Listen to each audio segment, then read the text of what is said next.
Good evening and welcome to Nethermoor. It's the 18th of March. It's a Tuesday evening and that must mean it's time for some Guiseley football. And tonight the Lions are hosts to the Trans-Pennine visitors, Stalybridge Celtic. Always a good game, always a feisty encounter, a competitive War of the Roses, Skrill North match. Guiseley come in tonight on the back of 6 games unbeaten. Their last 3 games at home have seen the team come out on top, playing in white. I'm Nick Keefe, I'm alongside Tom Fahini here tonight, very much the B team. Joining you for the evening, we'll be providing you some build-up now, hearing from manager Mark Bauer, and we're giving you full match commentary for the full 90 minutes, and hopefully not dropping the ball too much in the absence of our friend Colin, who's down in London, I think, or somewhere on a business trip, and we know he's listening. So good evening, Colin, and good evening to everybody else too. Hiya, Tom. Hi, Nick, how are you doing? I'm all right, thank you. Can you tell it's been quite a long work day already? So we're just waiting for the pre-match coffee to kick in, and then hopefully lucidity and eloquence will flow, but if not, hopefully the football will be enough to keep us going. Yeah, well, most certainly. When you look at today's game, Stalybridge Celtic, after that really good result for them on Saturday, defeating Vauxhall. It's going to be a tough game for Guiseley, and Mark Bauer knows that, but hopefully it'll be another 3 points and the push for the playoffs will hopefully continue. Absolutely right, and with Stalybridge sitting in 18th in the Conference North table as we come to the game tonight, Guiseley would be seen as the favourites, but of course you never know with these sort of games. We've seen some cracking matches here over the years that Guiseley have been in the Conference North between them and Celtic, and every chance tonight could be another one. Yeah, most certainly. You know, Stalybridge, that style of football where it is entertaining, they do like to get the ball and they do like to pass it on the floor and just, get a few men forward. And, for Guiseley, it is a case that if they don't pay their respects to Stalybridge, if they don't give them credit, Stalybridge will make Guiseley pay for it. And it's going to be a case. Mark Bauer, he knows exactly what Stalybridge will bring. He's scouted them a few times this season, and it is going to be a good game. It will be an entertaining one to say the least. Well, hopefully I haven't jinxed it now, but it is a game that Guiseley should be winning in terms of the table, but not everything's played on paper, and it is going to be one of them games where hopefully Guiseley can live up to that expectation. Absolutely. Well, you mentioned Mark Bauer there, and of course you've had a chance to chat with Mark before the game today and get his thoughts. So we'll, just as we're queuing that up, set the scene for you. It's a lovely dry evening here. A little bit of a breeze, but the pitch is looking flat and clean and in excellent condition, possibly because of all of those weeks where we didn't have any football here, but the goal mouths and the centre circle are looking fantastic. And so we're going to have a chance to listen to what Mark Bauer's thoughts were ahead of the game now, and then we'll come back and have a chat about what he said. After the agony of Saturday, just first of all, how hard has it been to get the players, jiggy them up for today's game? Instantly after the game, you have a chat with the players, and everyone's really down because effectively it's 2 points that were just about in the bag and disappeared before your eyes, so to speak. So everyone was disappointed, and you speak after the game 10 minutes after the final whistle's gone, and you're very down about things, and little things really can affect you. But having looked back at it and seeing the goals and major incidents in the game, and speaking to people, their manager included, it was a good performance, and if we continue to put in performances like that, we won't be far away from where we want to be at the end of the season. So got to use the disappointment now as a motivation tonight to push on and get another 3 points, because it's vitally needed. But we've benefited more from last minute goals than we've not this season. Fortunately, mistakes happen in football, and we made 1 or 2 mistakes, uncharacteristic. But we've been good at seeing games through as well. We've had a lot of narrow victories because we've seen games through really well. So I'm hoping that Saturday was a one-off and it won't be repeated anytime soon. Despite only gaining a point, of course, the unbeaten run continues. How important is it that tonight the run is extended further? Yeah, it's important. It's like we said a few weeks ago. It's all right having the games in hand, but you've got to win them. And luckily, so far, we managed 3 out of 3 on the Tuesday nights. hopefully we can make it another one tonight, because with hardly anyone else at the top of the table playing, it just bridges that gap a little bit and just gets us that bit closer again, and you know, we'll quietly go about our business, and hopefully we can you know, start getting above 1 or 2 or more over the next week or 2. Stalybridge Celtic have started fighting for their lives. They got a win on Saturday though against Vauxhall. Of course, it was a last-minute winner for us a few weeks ago. Just what are your thoughts on Stalybridge? We've seen them a few times this season. They've certainly picked up in the last couple of weeks. The performances have been much improved from what they were a few weeks before that. Saw them play Brackley about 3 weeks ago, and they were very impressive, drew that game and should have won it. So you know, we certainly won't be taking them lightly. They've got a very good result, like you say, at Vauxhall at the weekend, a team that we struggled to get past the week before, and they've added a couple of players recently as well that have improved them. So it's going to be a really difficult game. Like I say, they're fighting for their lives down there. They'll know that a couple more wins for them will probably be enough to keep them safe, and they'll be trying their best to get it tonight. But if we go about our business the way we can do and the way we have done as a whole in the last 6 games, certainly we'll have a good chance of winning the game. Thanks, Mark. Thoughts of Mark Bauer before the game tonight then? Interesting guy to talk to, isn't he, Mark? Tom, always very thoughtful, always happy to give proper answers to questions. And I thought one of the interesting answers that he gave to that was that we've benefited from last-minute goals more than we've suffered from them this season, and so we can't afford to take that final kick of the game, the Jevons hat-trick that equalised it for Stockport. We can't afford to take that too personally, because in the grand scheme of things, we're still doing all right for the season. Yeah, I think the problem, you know, when you concede a last-minute goal, some teams, they get into a position where they feel sorry for themselves in the next game, and you know, a team like Stalybridge, they'd be more than willing to take advantage of that. So for Mark Bauer, it's been a case of, you know, just geeing his players up, making sure they're all right, and making sure that they're committed for tonight's cause. Of course, they're going to be now, but, you know, it was such a bitterly disappointing way to drop 2 points on Saturday. It's very easy to feel sorry for yourselves, but Mark Bauer was saying, you know, his players aren't feeling sorry tonight. It's all about using that disappointment as an incentive to get 3 points. Yeah, and the other important point that I thought you made was about the unbeaten run and how that continues, because we've been watching the unused players here, the substitutes and the people who haven't made the matchday squad warming up today, and they seem relaxed, they seem happy, they're certainly in high spirits as we've been watching them.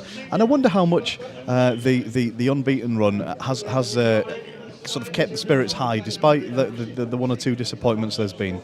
Yeah, you know, I think it's always good when a team goes on that kind of run. I also think, you know, credit has to be given to Mark, because he's always got a smile on his face.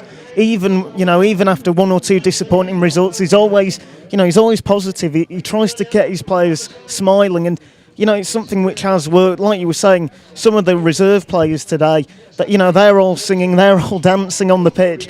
You know, about 25 minutes before kick-off, they all had a smile on their face. And I just feel that, you know, if Mark wasn't here, if it was another manager, maybe that wouldn't be the case. But I think Mark, you know, he gives credit to all his players, and, you know, all these players that aren't playing right now know that they will have a chance in the upcoming games, with there being so many in such a, you know, short space of time. So it's a good chance for them to, you know, keep a smile on their face, and hopefully they'll get their minutes on the pitch eventually. Good stuff. We're just looking at the tunnel being pulled out, and the teams will be heading out onto the pitch fairly soon. Just got time to plug the Guiseley Supporters Club away travel arrangements, and Mark Bauer actually wrote in the programme recently just about how much the squad and the coaching staff appreciate the travelling support, and they made some cracking noise on Saturday. We were in the main stand, way away from where the travelling Guiseley group were, and we heard them throughout the game. They made fantastic noise. So usual arrangements, really. If you want to go to any of the upcoming away games, the person you want to speak to is Paul from the Supporters Club, and you can find out all the details on the Guiseley website. And if you go to away travel days, there are all the details on there.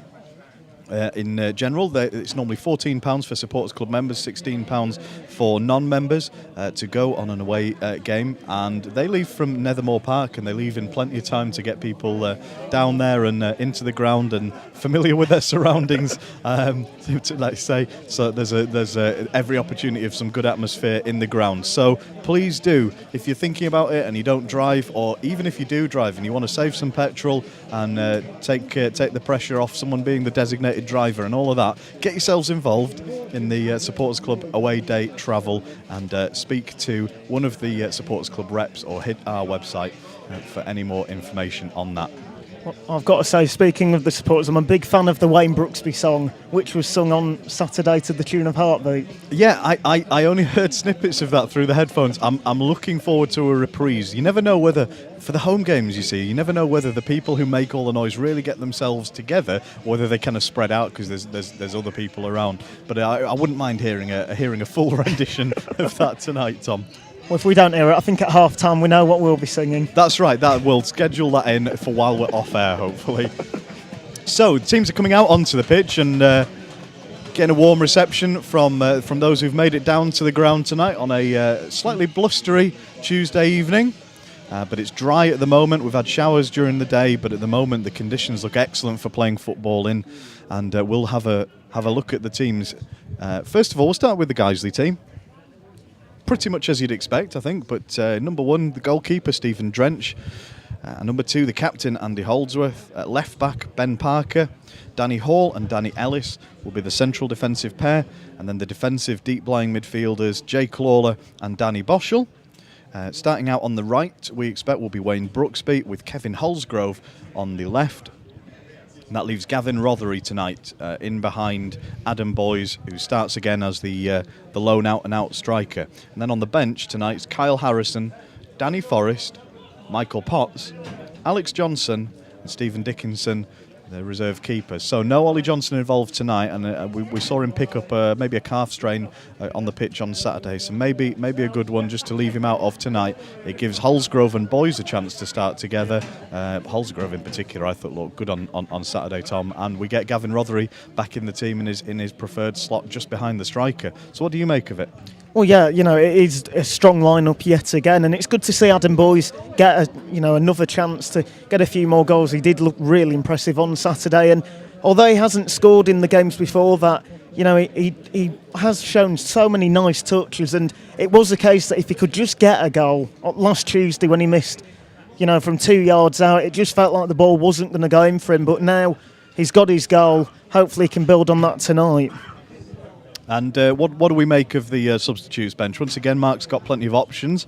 At least he's brought a defender with him this time, in the absence of Ollie Johnson, naming Kyle Harrison. But other than that, he's still got options to change the game should he need to in the second half. Yeah, it's a really strong bench yet again. And, personally, I'd start with Danny Forrest because of the impact he made against Stockport last Tuesday night. He was fantastic. The amount of pace he has and the trickery as well. But it just shows you how strong Guiseley's bench is at the moment, with no injuries, because you've got three players in Danny Forrest, Alex Johnson and even Michael Potts who can really change a game. Michael Potts, when he came on against Vauxhall, he really was one of the key elements as to why Guiseley were able to get the last minute win, because he made a fantastic tackle just while Vauxhall were breaking, and if they'd been able to take that chance, of course Guiseley wouldn't have got all 3 points. So it's good to see him on the bench. And finally Kyle Harrison, he's a good young defender who deserves his chance. So Stalybridge will be taking the kick-off. They're in the centre circle, Guiseley shooting towards the railway end, as is customary. And the match will be underway in just a moment. The referee checks his watch, and Stalybridge Celtic will get us going imminently. And that is the whistle. We'll go through the Stalybridge Celtic team in a moment. If you're listening as a Stalybridge Celtic fan, you're very welcome. We'll do our very best to not be too biased. We obviously know our players slightly better, and it is Guiseley who are on the ball in the early going, with Ben Parker on the left, looking for Gavin Rothery, who turns, looking to get outside down the line, but hasn't quite got the pace to beat the right back, Oliver Crowley. And it's Danny East playing in goal for Stalybridge, with Crowley at right back, and a familiar name, Andy McWilliams at left back. Number 4 is Joel Bambolita. Number 5 is the captain, Matt Reagan. Number 6 is Josh Green. Number 7, another familiar name, Paul Ennis, who was at Guiseley earlier this season. Number 8 is Christian Platt. Number 9, Ryan Crossdale. Number 10, Sean McConville. And number 11, Liam Dickinson. And the Stalybridge subs, On the bench are Jack Ryan, Adam Pepper, Obi Anaruo, Jeremy Thierry and Jack Cookson. And Stalybridge looking to build something, knocking a long ball, but it's cut out easily by Danny Hall, sporting a severe haircut tonight. I didn't recognise him. In fact, I'm not convinced yet that I do recognise him with that haircut. That is less than a grade 1. And Danny Boschel has got the ball forward in his turn, looking to bring in Adam Boys into play in the area. But it's possible for East to pick the ball up and clear it. And it bobbles around in midfield again, where Danny Ellis makes the clearance. Yeah, Danny Hall is looking at an altogether scarier proposition than the man we saw on Saturday. You certainly wouldn't want to bump into him on a dark alleyway right now, would you, Tom? No, most certainly not. And he's copying his centre partner's haircut in Danny Ellis because. But I've just got to say, going back to the first chance, Danny Boschel there is just cutting the ball through to Adam Boys, and if he'd just got a little bit more on it, Adam Boys would have been in one-on-one. So it was good defending by the Stalybridge defence, but it's good to see Guiseley, start in such an attacking manner. Yeah, 2 minutes gone, and it's 0-0 here on Guiseley AFC Radio. Guiseley at home to Stalybridge Celtic, and it's been a bright opening. Both teams looking to get the ball down and pass it on what is looks a very good playing surface tonight, and we'll see how well it stands up. There's been a little bit of rain during the day, but hopefully the pitch has seen off the worst of its worries for this season, as Wayne Brooksby, attempting to beat his man just inside the Guiseley half, is brought down, wins a free kick just in front of the Guiseley dugout, and Stephen Trench is jogging out almost to the halfway line, keen to take this in front of his central defensive pair of Danny Hall and Danny Ellis. And as you say, it wasn't enough for Danny Hall to have got the same first name as his defensive partner, but he's gone for the same haircut as well. I wonder if he'll start getting some tattoos done. I wouldn't put it past him. Long ball from Drench, looking for Holsgrove on the edge of the area, but his header isn't aimed to anyone in particular, and Crowley gets the throw in deep in the Stalybridge half, just level with the edge of the area, and he takes his time looking for someone to throw it long to, but he only finds Danny Boschel, whose first touch clears it all the way down back to the corner flag, and Crowley will start again. He's actually lost 10 yards in the process there, and put Stalybridge under a bit of pressure in the process. He needs to use this throw in well. He goes long again, and it makes its way to Danny Boschel again, this time when he's forced off the ball. Oh, the linesman's actually signalled for a Guiseley throw, and Ben Parker takes it to Lawler. Back to Parker, hugging the touchline. Back to Hall, right along the chalk. He's had to pass it back into Danny Ellis, who moves it long, looking for Boys. Boys came off the shoulder of Boys, was looking to control it with his head, and gives the ball back to Stalybridge, who now look to get a bit of possession of their own going, with Paul Ennis over on the left, scurrying around.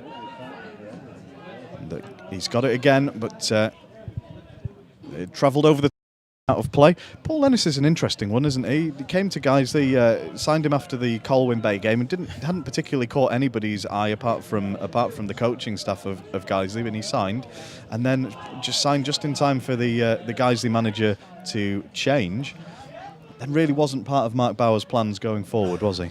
No, I spoke to him after he'd left the club, and he was just saying that the moment Steve Kittrick left, he knew basically there wasn't really a role for him at Guiseley, and Mark basically told him that, you're not my signing, you're Steve Kittrick's, and unfortunately there just isn't a role for you at the club. But Paul was saying, he enjoyed his time at the club, he found everyone to be pleasant, and I saw him today and he's said hi to all the players and he said hi to me, and he seemed to just, it was such an unfortunate transfer that it happened just when the management change was made. Yeah, and that sort of thing can happen in non-league football, where you do get players moving around a lot more without contracts. So good to see him back and involved today. Sort of seems to be playing in the centre for Stalybridge, or drifting sort of left and right as we know he can. Well, there's a long ball gone forward here, looking for Liam Dickinson, who makes his way into the edge of the Guiseley area before skying the ball over with a powerful shot that didn't have a huge amount of direction. And that chance came almost out of nowhere, didn't it, Tom? Yeah, and that's what Stalybridge can do. They are dangerous, and Liam Dickinson, it's a really good first touch. He gets it, he's just outside the area, and just for a second you're thinking this could be going in the top corner, but he just puts too much on it, goes out of play, and guys have got away with one there, because Dickinson, if you give him time, he will make you pay. Stephen Drench with the goal kick, looking for Wayne Brooksby, finds him to feet on the halfway line, and Brooksby moves in field, taking his time on the ball, finds Ben Parker on the left, moves it forward to Holsgrove, who finds Brooksby, who's come across the pitch looking for the return ball, and he's almost done enough to win his side an attacking throw-in, but the final touch, I think, came off Brooksby's ankle, and so once again it's Crowley, where he spent most of the game so far, taking a throw-in from almost on his own goal line to the tall Dickinson, who hoofs it long to no one in particular, and Andy Holdsworth with the approaching figure of Paul Ennis over his shoulder moves it back to Stephen Drench, and Danny Ellis brings it out. Danny Boschel picks it up in midfield, again taking his time to pick out a pass, and he finds the captain Andy Holdsworth, who does well to control it, moves it across to Holsgrove, who's drifted to the right now. Holsgrove threading it through to Adam Boyes on the edge of the box. He's played it back again to Rothery, who tries to square it, and it's cut out by a Stalybridge man, and the ball bobbles through to the keeper Danny East. Already we're seeing the first switch of the game with Wayne Brooksby out here on the left, and that's a difficult one for defenders to mark. Yeah, most certainly. And when Wayne is confident like he is right now, he's such a tricky player, and Stalybridge know they'll have to be on guard. And Stalybridge, actually, as we were speaking, moving the ball very quickly down the left of the field, and it was a Paul Ennis attempted cross which cannoned off a Guiseley man, and he's won his side a corner which he will take in front of the tunnel at the far side of the ground as we sit, and Paul Ennis will place this. It'll be an in-swinging corner with his right foot. Lots of tall men in the box. I imagine they'll be looking for Liam Dickinson, who's at the back post, and he's got his head to it. But it was up in the air. Stephen Drench has tried to close it down, and unfortunately, there's a goal for Stalybridge Celtic.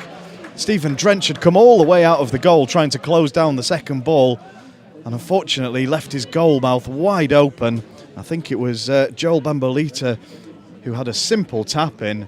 Silence around the ground, Tom, and a nightmare start for the home team. Well, it's a mistake by Steve Drench, because Drench comes out, he's trying to get a hand on the ball and just claw it away, and he misses the ball completely. And you know, it's such a simple finish for Letta, because he's free in the area, there's no one near him, he's unmarked, and he's just tapped the ball home, and Stalybridge take the lead. And you've got to say it's a mistake by the Guiseley defence.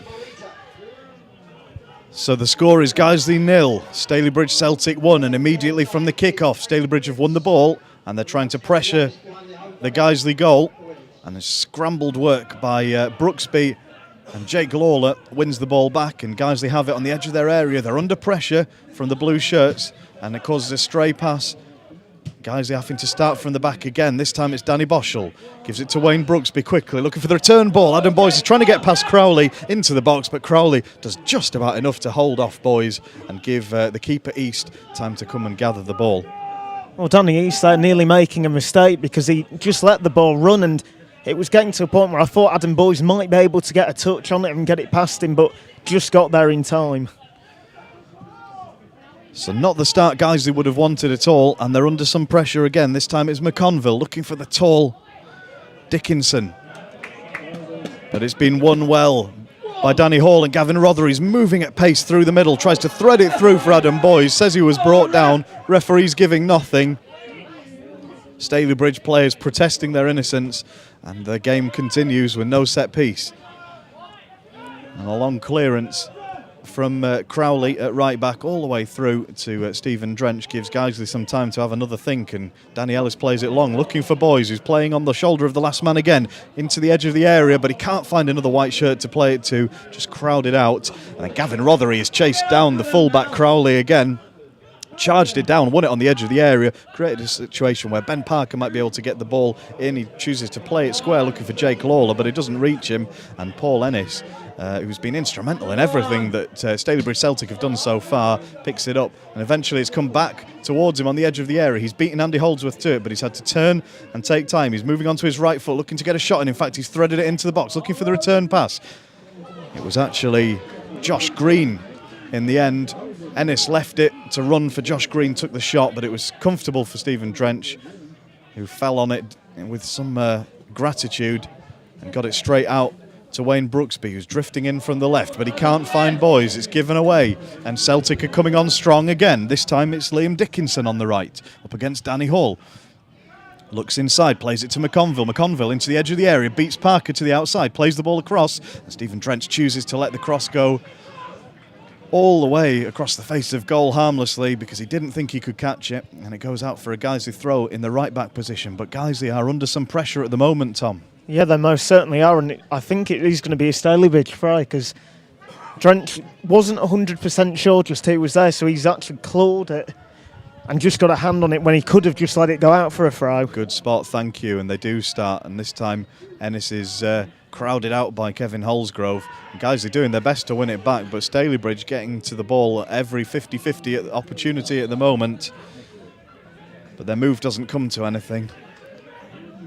Guiseley just look like a team who weren't expecting this pattern to the game. They certainly weren't expecting to concede the early goal, and at the moment they just look a little bit shell-shocked. Yeah, Guiseley just haven't really got going yet. You know, it's been once or twice where Guiseley look like something may happen, and it's more been half chances than anything that's been nailed on. And Stalybridge, you've got to say, their attacking players have been doing such a good job and playing with such intensity that just at the moment Guiseley can't handle them. And you know, Paul Ennis returning to Nethermoor, he's had a fantastic opening 10 minutes, and he has been the player that whenever he's had the ball, it looks like something's going to happen. He's been picking out passes.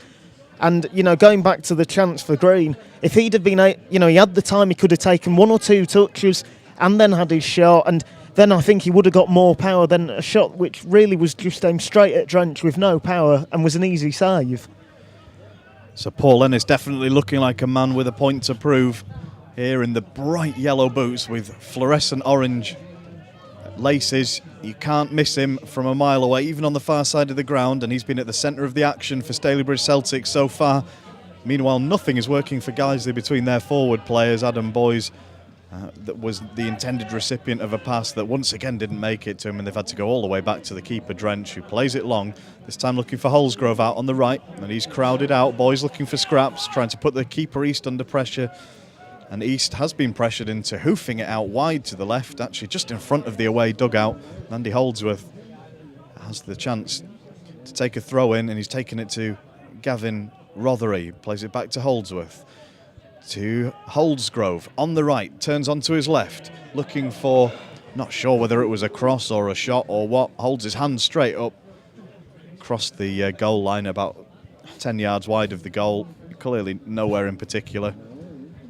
And East will restart, and Guiseley have got to get their heads together. There's a lot of experienced players out there on the pitch tonight, and they need to have a bit of a chat amongst themselves and see if they can get some of their play going that we've been watching in recent weeks. Danny Boschel having a word, Andy Holdsworth having a word with one or two players out there now. Danny Hall making himself heard again, another good communicator, but they really need to put all of that experience to good use. This time it's Dickinson beating Hall in the air. Dickinson's a real aerial threat, tall player, playing in the number 11 shirt, but playing through the middle, up against the Guiseley centre-backs. And he looks like he's got the beating of them for height so far. Now it's Paul Ennis on the left, threading in. The full-back overlapping was Andy McWilliams, but Holsgrove has tracked back well and just about managed to get to the ball first, and then hold McWilliams off to make a clearance. But once again, it's Celtic who are coming back with it. This time it's up against Ellis is Liam Dickinson on the edge of the area, makes his way into the box, and Danny Ellis has had to be alert there. Ex-Guiseley player who's running up and down the wings and causing problems. Yeah, Celtic having more joy on there. In fact, it is into play between McWilliams and Ennis. Ennis has beaten two men to make it into the box. And Danny Ellis steps across commandingly and knocks the ball out of play for another Stalybridge Celtic throw-in to be taken by McWilliams in front of the main terrace on the far side of the ground. And he takes it again, looking for Ennis. In fact, that time it was Ryan Crossdale, I think. Once again, they've done enough to win a throw-in, Celtic, and they're keeping the pressure on Guiseley. Guiseley parked inside their own area, only Wayne Brooksby and Adam Boys really any further forward than the edge of their own penalty area, extremely deep. 7 Guiseley players inside their own box trying to fend off these attacks coming from these throw-ins on the left. And this time it's into the box, and Danny Ellis is beaten to it and tidied up by Danny Hall. But it's only another long clearance for another Stalybridge Celtic throw-in, and Guiseley aren't seeing an awful lot of the ball right now. Well, the pressure that Stalybridge Celtic are able to produce at the moment really is impressive. And you've got Liam Dickinson, who of course has played at a higher level, and sometimes Stalybridge are in a position where they're just lumping it forward to him. They know he can hold it up and get his head on it, but then you've also got the fact that they can go down either wing and cause problems that way. So it really is a case just right now, guys, they just need to get their heads together and hopefully get a few chances, because so far it has really been every key chance has gone to Stalybridge.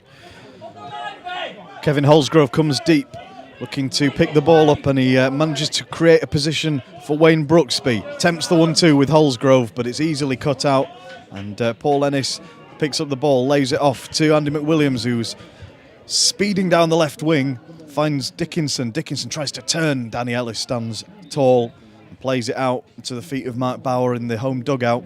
And yet another throw-in on the left for Stalybridge Celtic. That seems to have been the pattern of the first half so far. An awful lot of throw-ins happening over there.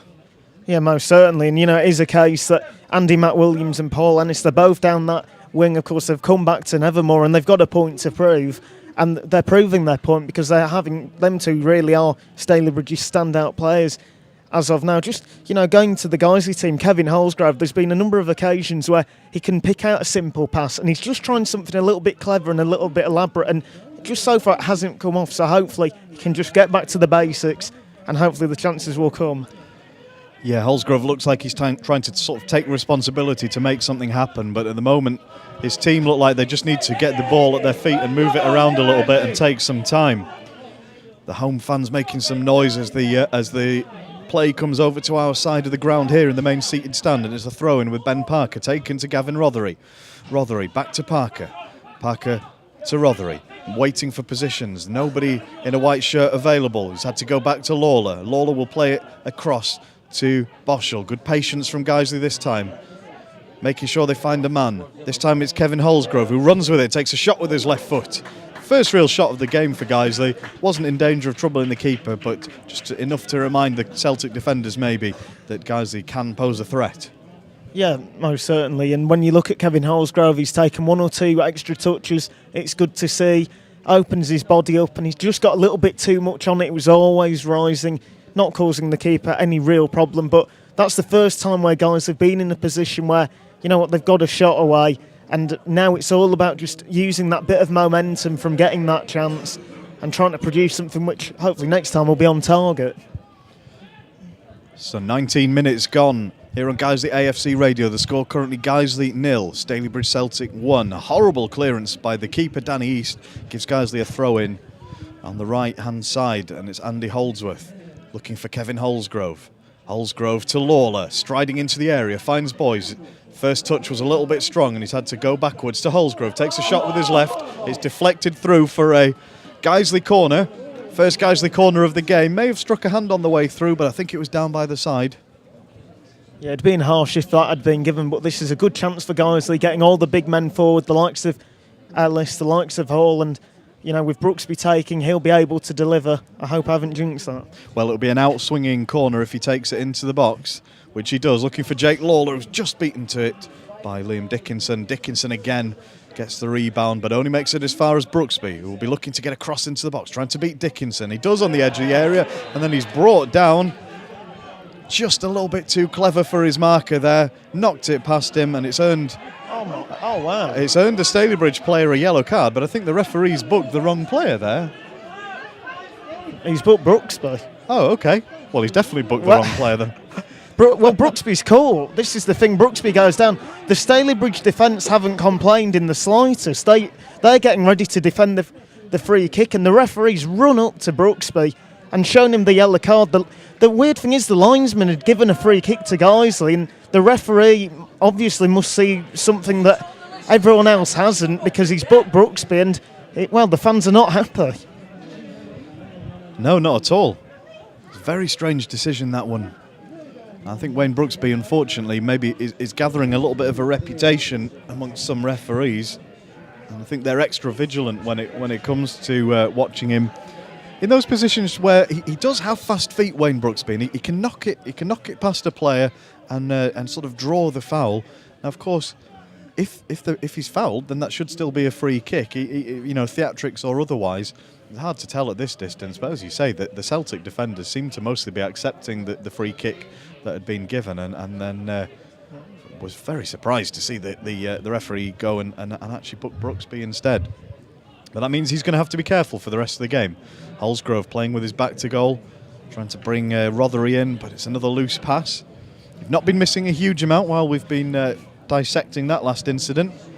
The ball is still in the same area of the pitch, neither team making any progress, but it's Celtic will restart with a throw-in, just crossing the halfway line. And Holsgrove has been doing as much defending as he has been getting involved in attacking play. There's another strange decision by the referee. Gavin Rothery adjudged to have fouled McWilliams. Well, that's such a soft free kick because Gavin Rothery and Matt Williams are both going for the ball. Again, no Stalybridge players have complained about the foul. The referee blows the whistle, and again, it's just a case this referee just seems to be blowing the whistle once or twice too much. Celtic have got the ball on the edge of the area and it's crowded out by Guiseley. Long ball looking for Boys, playing with his back to goal. Good strength by Joel Bembolita. Forces Boys into the loose pass. And so Crowley can restart on the right for Celtic. Boschel has to step forward and close down the right back and force another throw in. But Guiseley can't get their foot on the ball.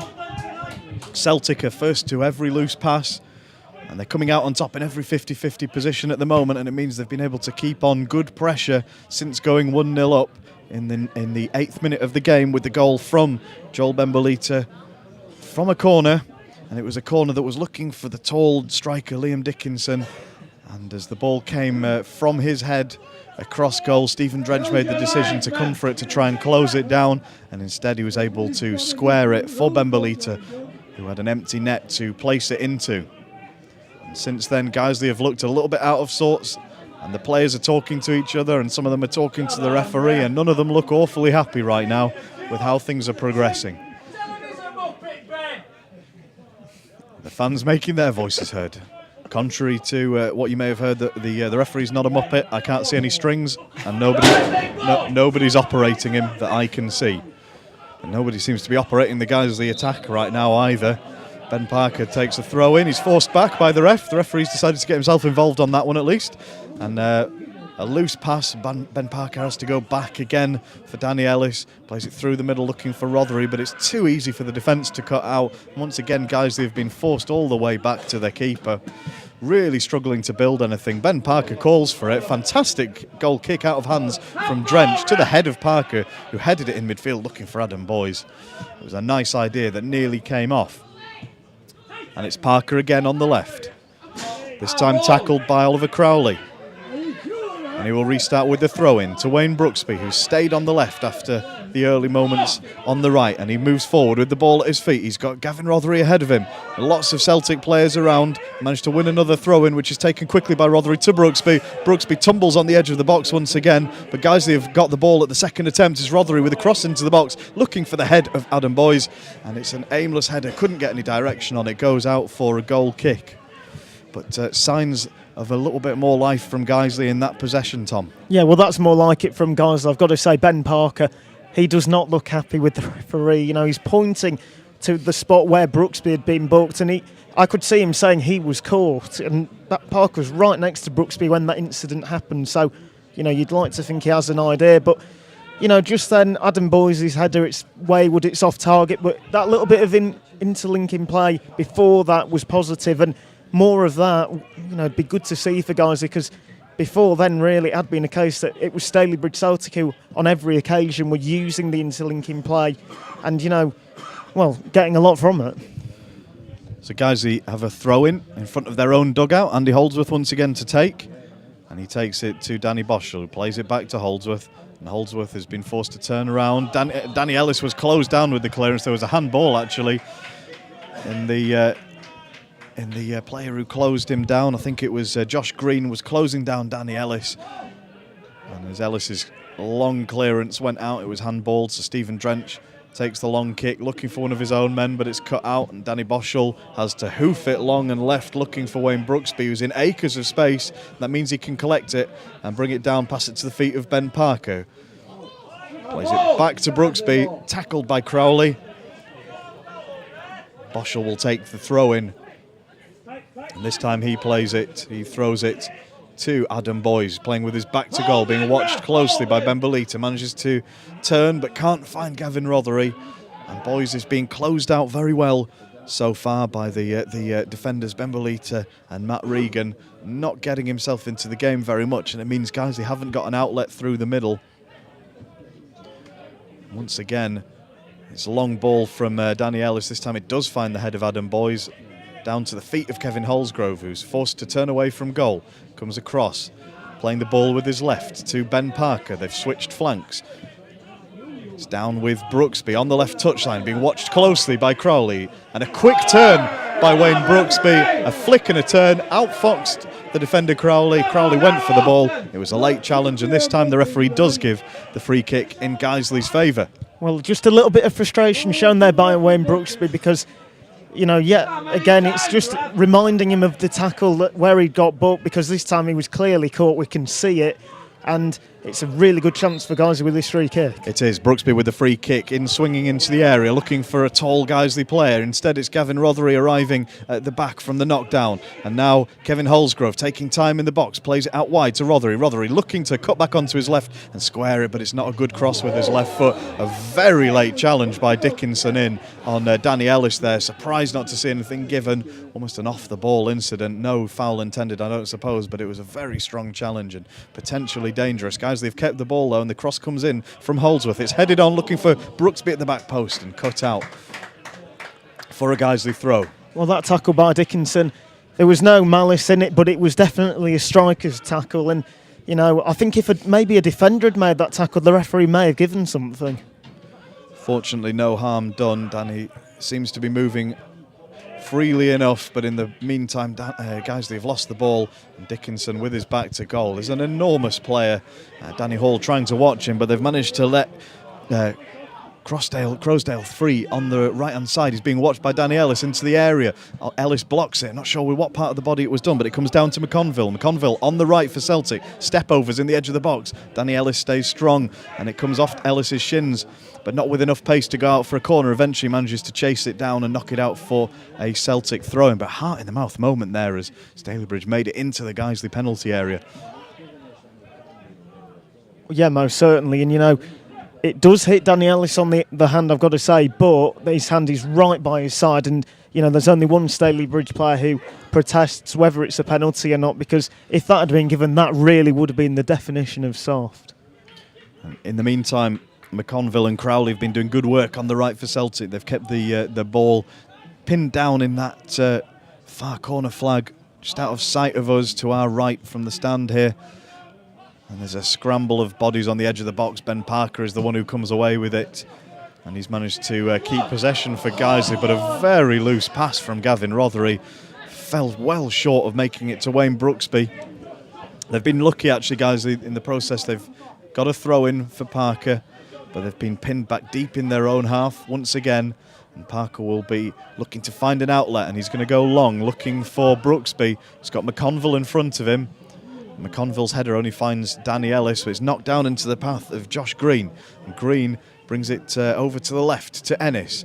Ennis, who was so lively in the opening few moments of the game, has been quieter since, and this time it doesn't come to anything. Jake Lawler battling on the edge of the box, finds the feet of Danny Boschel, who does well to hold possession under pressure, sees off Green, moves in field, still with the ball at his feet, sees off Dickinson, taking his time, looking for the correct pass, and when he does, it's turning round and back to Danny Hall. Hall, crossing the halfway line, releases it to Wayne Brooksby. Brooksby's first touch is heavy and gives Celtic the ball again on the right with McConville. McConville up against Rothery, who's tracked back.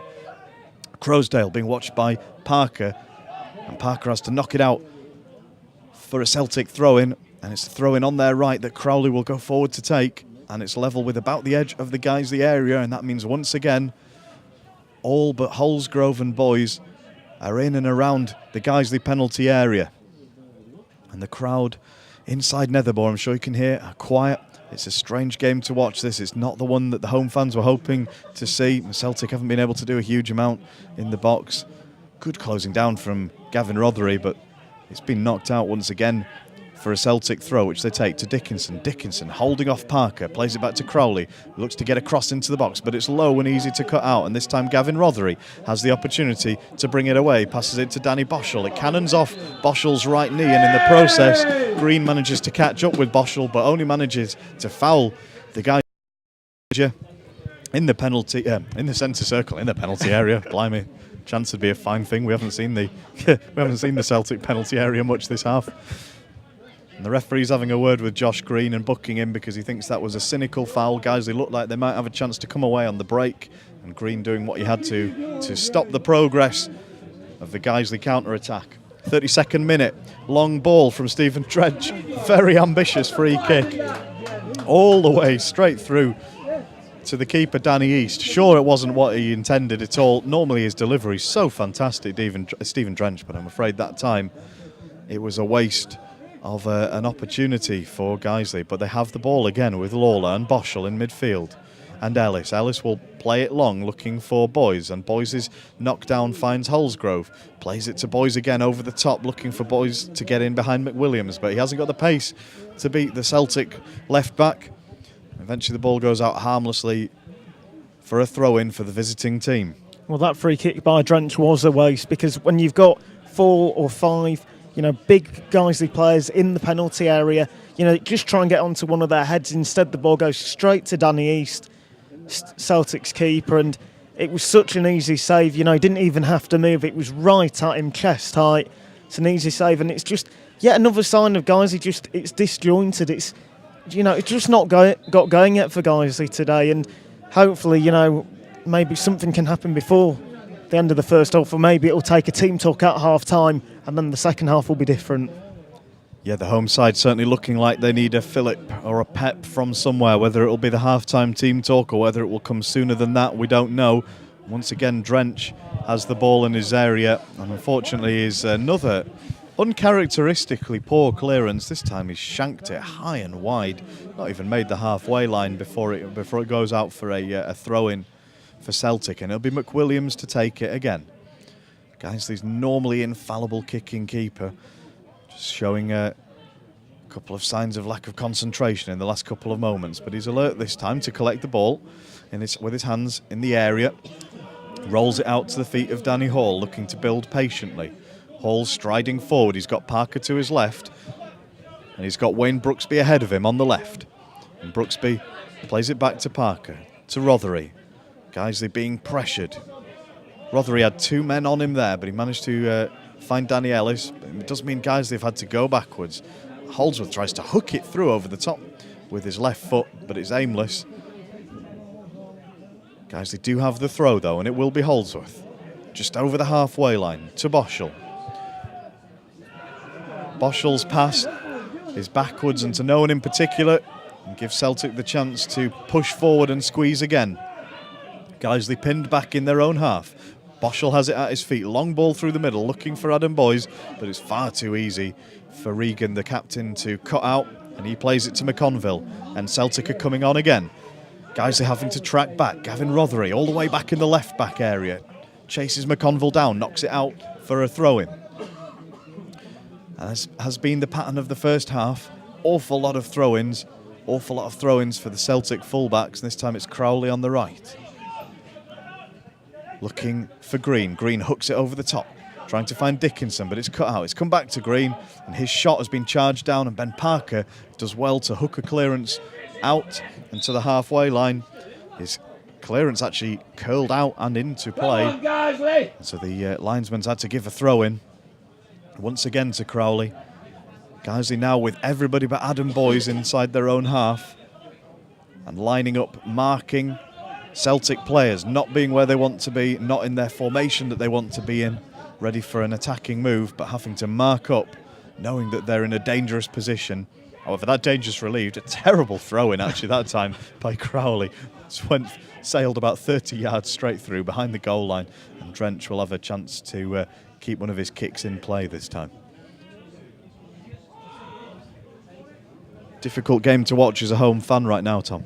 Yeah, most certainly. The crowd have been so quiet during this match because there's just not been anything that can, really get the crowd talking or singing or, And the referees made one or two decisions which have frustrated the home fans, and it just, but the basic is the performance so far just hasn't been good enough.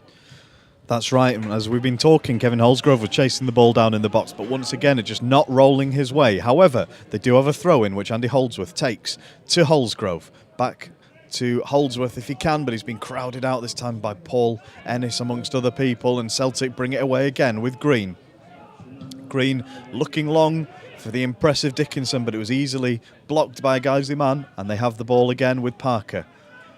Parker inside the centre circle. He's come in midfield with it. He's had to play it across to Danny Ellis, who lumps it long, finding the head of Andy Holdsworth, who couldn't get it through to Holsgrove.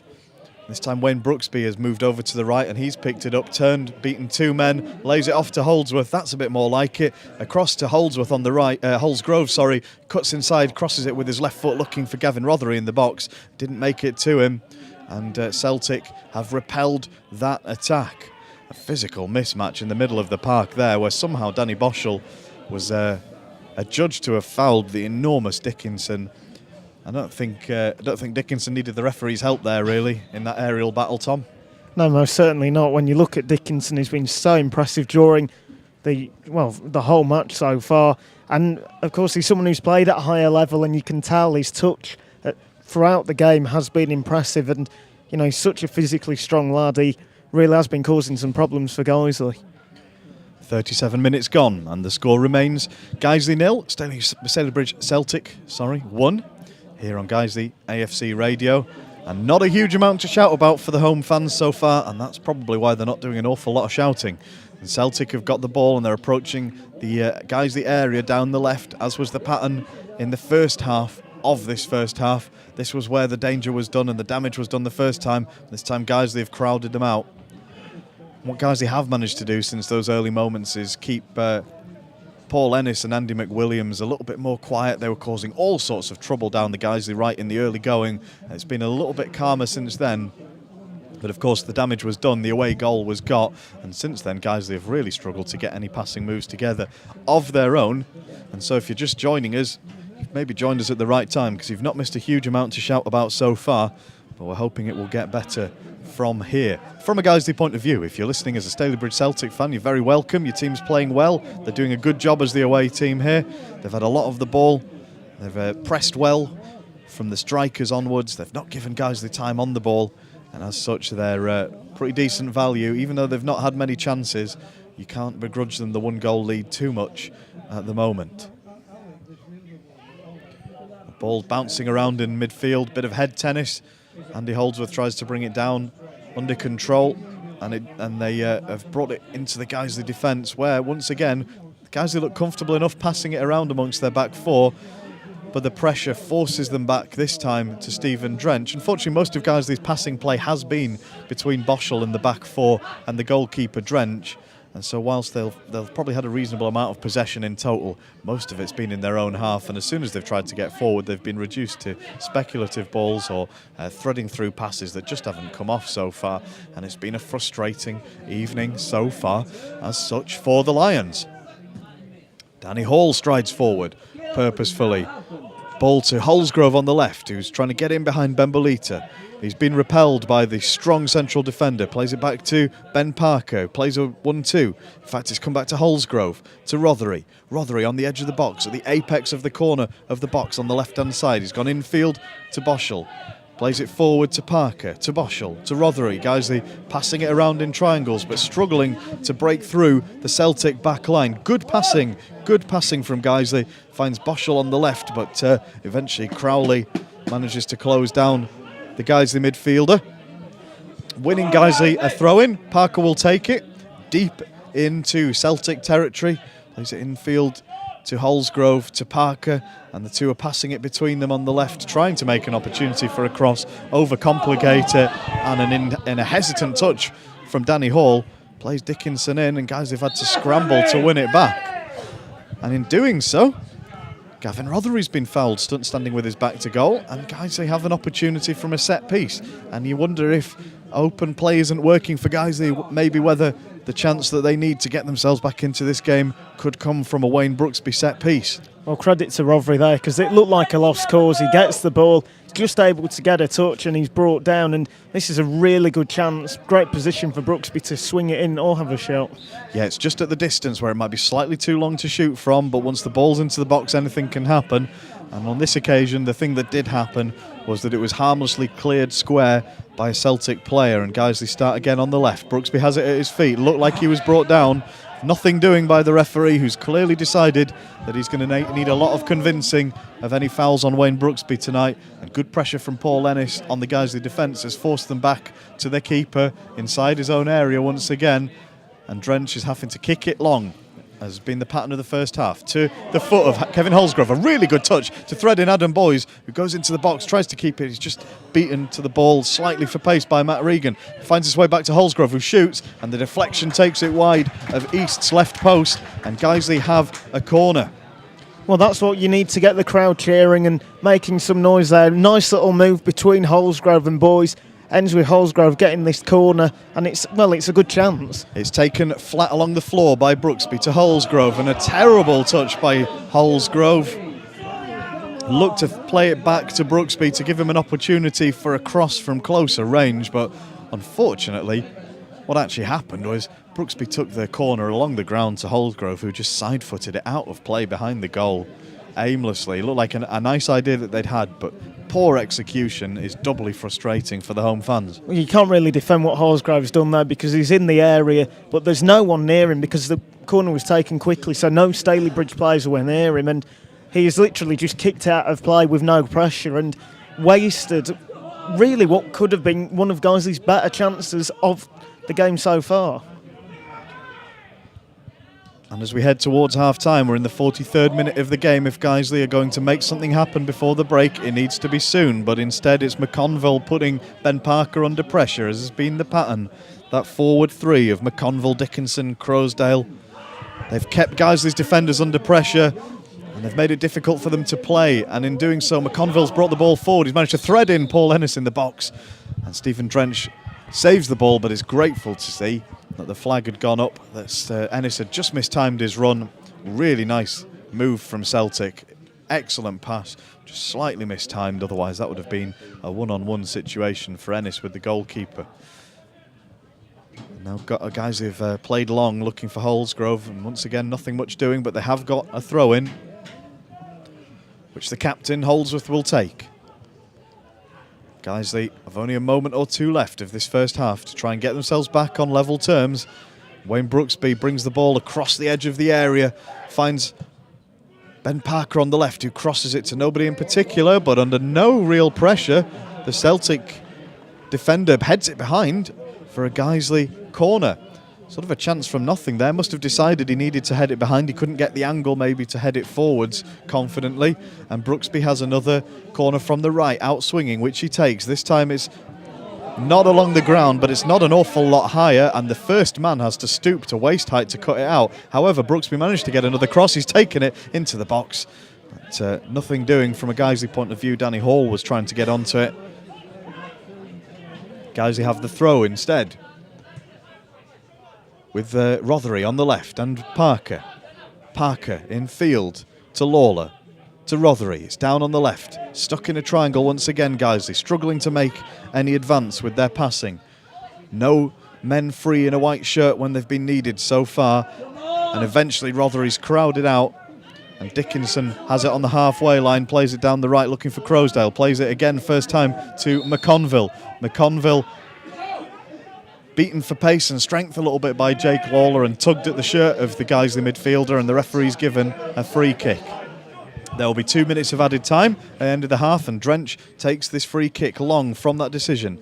Unfortunately, Holsgrove can't get to it, and McConville is deep in his own half to collect the ball and set loose Crosdale down the right. He's got Dickinson to his right, but he can't find him, and Guiseley have a chance for another counter-attack now.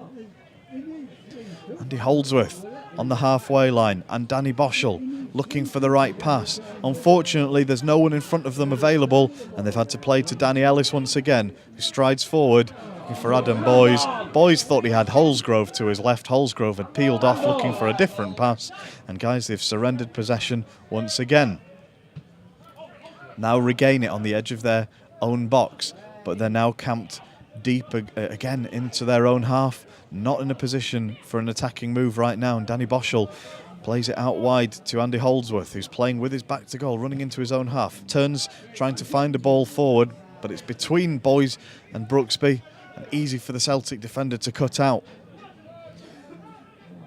Celtic are on the ball once again, looking dangerous. It's Crowsdale and Paul Ennis, and Andy McWilliams is available on the overlap, but the ball is weak, and Guiseley have it again at their feet, in their own half, looking for a good open pass forward. This time it's to Kevin Holsgrove. Patient play from Guiseley out on the left with Gavin Rothery. Rothery has his first pass blocked, but at the second attempt finds Ben Parker. Parker stands with the ball, asking for a man to be available. No one is available. In the end, has to use Danny Hall, and Danny Hall can't find another white shirt. And Stephen Drench has taken a long clearance across the ground, looking for Wayne Brooksby, whose first touch again deserted him there, made it easy for Christian Platt to take it away from him. And the referee decides on that note that that is the moment on which to end this first half, and it's been a frustrating first half from a Guiseley point of view. If you're just joining us, the score is Guiseley 0, Stalybridge Celtic 1, and Celtic, on balance, not bad value for that. Well, yeah, it's been such a disjointed display from Guiseley. Just throughout most of the first 45 minutes, it's been a case that Guiseley haven't been able to string 2 or 3 passes together, and Kevin Holsgrove once or twice has been guilty of trying to go for a complicated option when he could really just pass it to the guy next to him. That being said, you've got to give Stalybridge Celtic credit, because they know that if they can get a few more wins, they'll be in a position where they're safe. And they've come out today, they've played an attacking game, they've got their men forward. They noticed if they went down the left wing during the opening 10 minutes that they were going to get a bit of joy, and really they were able to get their goal from that, because they get a corner from that. Steve Drench unfortunately just couldn't get a hand on the ball, and it falls to the one guy, Ben Belita, who's got a free shot and goal with no one near him. And it just has been a case that while guys have been disjointed, Stalybridge have been able to string passes together. They have been getting men forward. They've looked dangerous, and you know, this is a real rare occasion where guys are in a position where it's half time and they haven't really had a chance to talk about during the opening 45 minutes. Now, before the game, Tom, we talked about the options available to Mark Bauer on the bench today. We're looking at attacking opportunities for Danny Forrest and Alex Johnson. We've got Potts, the midfielder, as well, who's got a good shot on him and some skills and tricks in the bag. Now, before the game, we were talking about what a wealth of talent the manager had available to him there. Of course, if he's going to use it, the question is who and when, and who does he bring them on for to try and change the shape of this game? Well, I think when you look at Wayne Brooksby, he's in a position where he got booked. He clearly didn't think he had, deserved the booking, and he thought it was a free kick. But ever since he's been booked, Wayne, he's been trying to stay on his feet. He's been brought down twice. Once it was given, once it wasn't. And when that free kick wasn't given, that other time, the referee did seem to just indicate that maybe that was his last warning.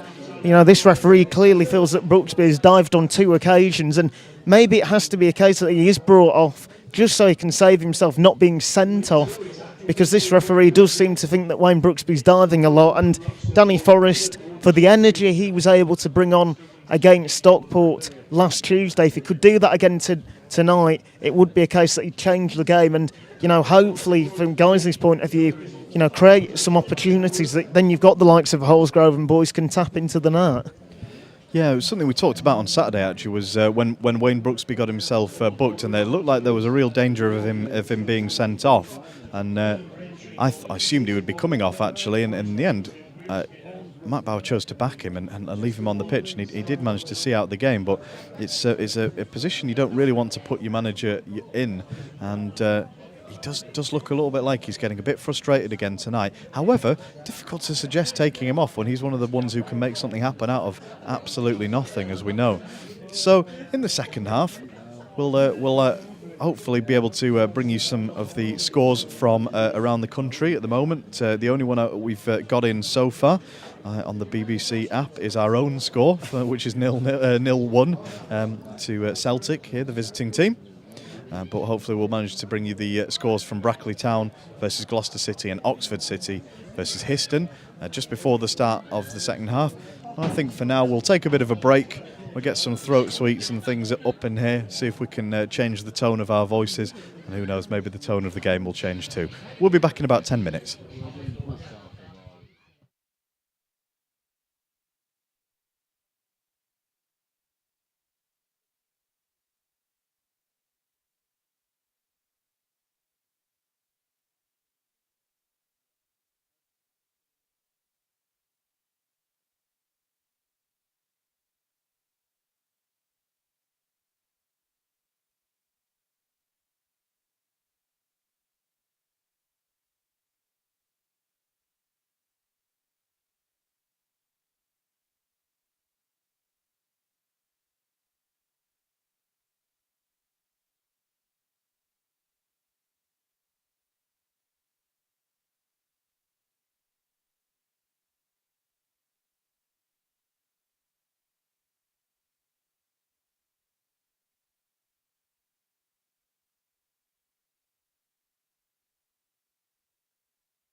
Welcome back to Nethermoor. You are with Guiseley AFC Radio, and thank you for joining us on this Tuesday evening. It's a nice evening. It's blustery, a little bit of wind, but nothing that would affect a game of football. And it's a nice temperature. Conditions are perfect at Nethermoor, in fact, and that makes it all the more baffling what we've seen in the first half from the home team. And the score at half-time was Guiseley 0, Stalybridge Celtic, the visitors 1. And we're sorry to say that it's not been much of a performance from the home team so far. And as Guiseley getting ready to kick off for the second half, you're with me, Nick Keefe, for commentary for the second half. And I'll be joined once again by Tom Fahini, who sits here as baffled as I about the performance we saw in the first half. And I'm afraid the sort of a library-like atmosphere that we're enduring here in the box as well. I have to say, it's the first time I've ever felt self-conscious doing commentary because the stand has been absolutely silent in front of us here. And the game's underway, and it's immediately following the pattern of the first half with Guiseley giving the ball away, creating an opportunity for Stalybridge Celtic. It was Paul Ennis was trying to thread through Liam Dickinson, who was a real thorn in Guiseley's side during that first half. In fact, both of them were, but Dickinson caught himself offside, and he was flagged by the referee's assistant on that side tonight, Paul Vardy. Guiseley restarting from the back, fended away by Celtic, and they will start with a throw-in. Ben Parker is in front of the main terrace, which has filled up nicely at half-time since the change of ends, and hopefully they'll be able to get a bit of atmosphere going in there as we give you the opening minutes of this second half.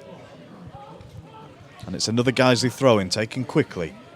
Guiseley trying to move it on the left, and I'm afraid it's broken down as it did very many times in the first half. And the pace of the oncoming Dickinson forces Guiseley back into giving the ball away. This time it was Danny Ellis who's given away a throw-in. And it gives a chance to go through the teams. First, the home team, the goalkeeper, Stephen Drench, the captain, Andy Holdsworth, Ben Parker, Danny Hall, Danny Ellis. And the midfield two of Jake Lawler and Danny Boschel, number 6 and 8. And Wayne Brooksby and Kevin Holsgrove are either side, with Gavin Rothery in behind the out-and-out striker, Adam Boyes, number 9. And on the bench tonight, Mark Bauer's got a few options available to him once again. This time it's Kyle Harrison, Danny Forrest, Michael Potts and Alex Johnson, who he's got to choose from. As Guiseley see the play break down once again, trying to move it forward. And this time Adam Boyes is fouled, and Guiseley have a chance to shift the whole team forward and take a free kick from on the halfway line, just in the centre circle.